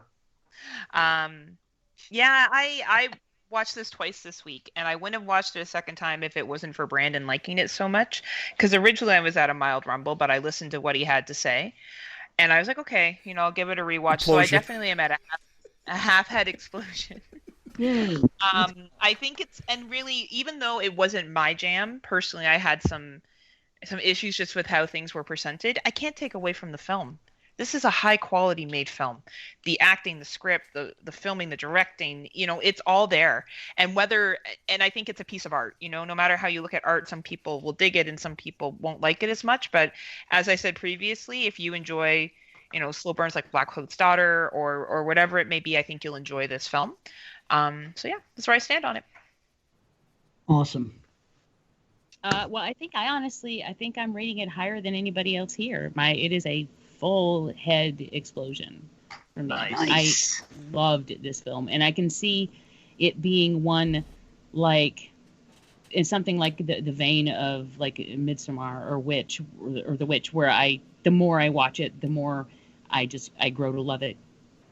I can see that it would only ever go up in my. I estimation. also like what Brian wrote, because I know Brian rated it lower, and I He did. saw him say he's not religious and just isn't his type of film, and that's how I kind of felt. That's why I'm sort of at the half head explosion, because like I'll revisit this again because I think this conversation just gave me more things to take out of it and to rewatch again. But the reason why I couldn't go that extra, higher and be in that top tier is just because it's not the type of film that I see myself rewatching a lot. See, I love It's these not a intimate. feel-good film, so you're not gonna. It's not yeah, I know that, and maybe I'm faulting it for that. Cannibal but- Holocaust is not a feel-good film, and we And, both Ca- give and, that but, a and 10 Cannibal out of 10. Holocaust, I give a 10. I would watch that over and over. But this, maybe just because I'm not a religious person, and after Unless a when while, that it's turtle just like, gets it. Well, you know what it is that Brian has an interesting point of view when it comes to religion and horror films, and even though he is not religious, he thinks that whenever people pick on Christianity, it's low-hanging fruit, which was initially the problem he had with Red State, which is why he didn't like it, because he just felt like, oh, if you were to try to say anything negative or portray any other religion negatively, people would swarm you. But Yeah, you're right. yeah, No you one never has a you never see that at the temple. yeah, but no one has a problem with people coming down on Christianity, and he just thinks it's low-hanging fruit. Like it's too easy to do. There's no challenge in it because no one's going to Like no one's Dave's gonna have balls, just very. problems. Which is interesting because he's not religious in any form, so it doesn't ultimately matter to him. But he just finds it cheap, I guess. I agree with Brian, and he's going to look very forward to a film that's coming out this February that talks about the Jewish faith. You leave our Ritual. people alone. Oh, I is think it he's Woody? really, Is he's it really Mia going to versus enjoy that. Woody? It's what was it? Sorry. Mia Cut out, versus Chris. Woody? Yes, that's what it is. I think he'll like that because I have the same. I get personally tired of seeing Christianity talked about in every religious film, and it was nice to see a different religion. Why Yeah, don't and that's what he said. My response to that was just that people write what they know, Yes. and people write those what Christians they be can crazy. relate to, and you're not going to just randomly write about another religion that especially if you have something to say. You're not going to just randomly write about some other religion because it's like, for instance, Red State I think is a very personal film, just like Dogma for Kevin Smith is a very personal. Yeah. And so when you're making films as a filmmaker, as an auteur, not like say a director for hire, when you're doing it about something personal, then you're going to tap into what you know and what means something to you. And I think it just so happens that a lot of the time that ends up being what it is. But then you have films like what's Under the Shadow? Yeah, Under the Shadow. Under the Shadow. Yeah, good film. Which, oh my God, Yeah, that's very good that film. is an incredible film. Yeah. But anyway, And a so- different take on a different faith, right? Like it's a Yeah. very well done. Yeah. Yeah. No, I agree. Yeah, it's cool. Yep. Man, and I'll watch this movie a couple more times because for me, this is where I differ from Brandon. I love these movies that are intimate, just a couple characters and a central character going. It's just I've learned that this is just my style of film, and that are quiet in tone, and I don't know. I just, regardless of what the subject matter is, if it's a horror movie that deals with anything that has to do with Needed more men. Needed more men in it. See, I'll tell you this about that jerk off scene though. She didn't do any. I think she did something wrong because she went in the room and she masturbated. And then as soon as it finished, as soon as she finished, she walked out of the room. She didn't say goodbye to him. She did this, and she like blew him off. I thought the guy was like upset that that she just did that to him and then just stormed out of the room. So that's why I thought he got mad at her. I could have read that wrong, but I was like, boy, that's awfully strange. She just did it really quick. Initially, he was moving in to reciprocate. Like, hey, you did this for me, now it's my turn, kind of thing. And then she walked away from him, and he was like, what the fuck? That's what I thought. He was gonna jerk her off. Well, yeah. Well, No, I mean, well, yes. But come hither. Come Heather? What? Oh, Sure, Dave. As soon as borders open, I'll be there. Like, just you got to give it some time. oh, hither. I'll see what the wrench says about it. Hither, pal. That's what the wrench says. Yeah. Yeah, it's not a long drive, so it should be fine. Hither, pal. Dig a tunnel. To hell with borders. That's right. Fuck borders. Word. Fuck Borders bookstore. No. Yes. Keep those closed. Please keep those closed. Well, I guess we got to be out. It was a great time. It's time for me to go take a nap on my Chesterfield. I have to go eat some craft dinner. I gotta go shovel. Enjoy. All right, everybody stay safe. We love you all. Thank you, ladies, once again. Yes, thank you. Thank you, Heather. It was a pleasure. I really Yeah, it was nice enjoyed working with you, Jamie. talking with you. Yeah. We'll do it again. And guys, you too. You're great. Always. I love you. Yeah. Love you too. Brandon Love all too? you guys. I said Brian. I meant Brandon. There. Brandon's there. This episode was great, especially when Christian disappeared for like an hour. Christian, I can't wait. I can't wait till barbers open up. Well, they are open. He just refuses to go. Yeah, I know. Yeah. I'm going No, this week. they are open. He just won't go get his hair cut. I'm Don't gonna do look- it. Clear. I'm gonna look pretty in 2 weeks. Don't even do Oh, it. did you book an appointment? No. Okay. What? But You can't I get laid always, anyway. Who cares, right? I always look pretty. Looking True. good, Mr. Carter. It's true. Yeah. Yeah, it's getting, that's not far off. Well, you did Okay. look like Diana Ross earlier, so. We'll be back next show, episode 135. Like I said, Annabelle Trilogy. So that should be fun. Movies. Oh no. Yeah, that's for the Ram Man. It's been a while, but yeah, 3 movies. Sorry, guys. Yep. But I think we got to do it. We got to do it. It'll be fun. Cool. Okay. Thanks again, guys. Love you all. Peace out. Peace. Manchi. Bye, guys. Bye.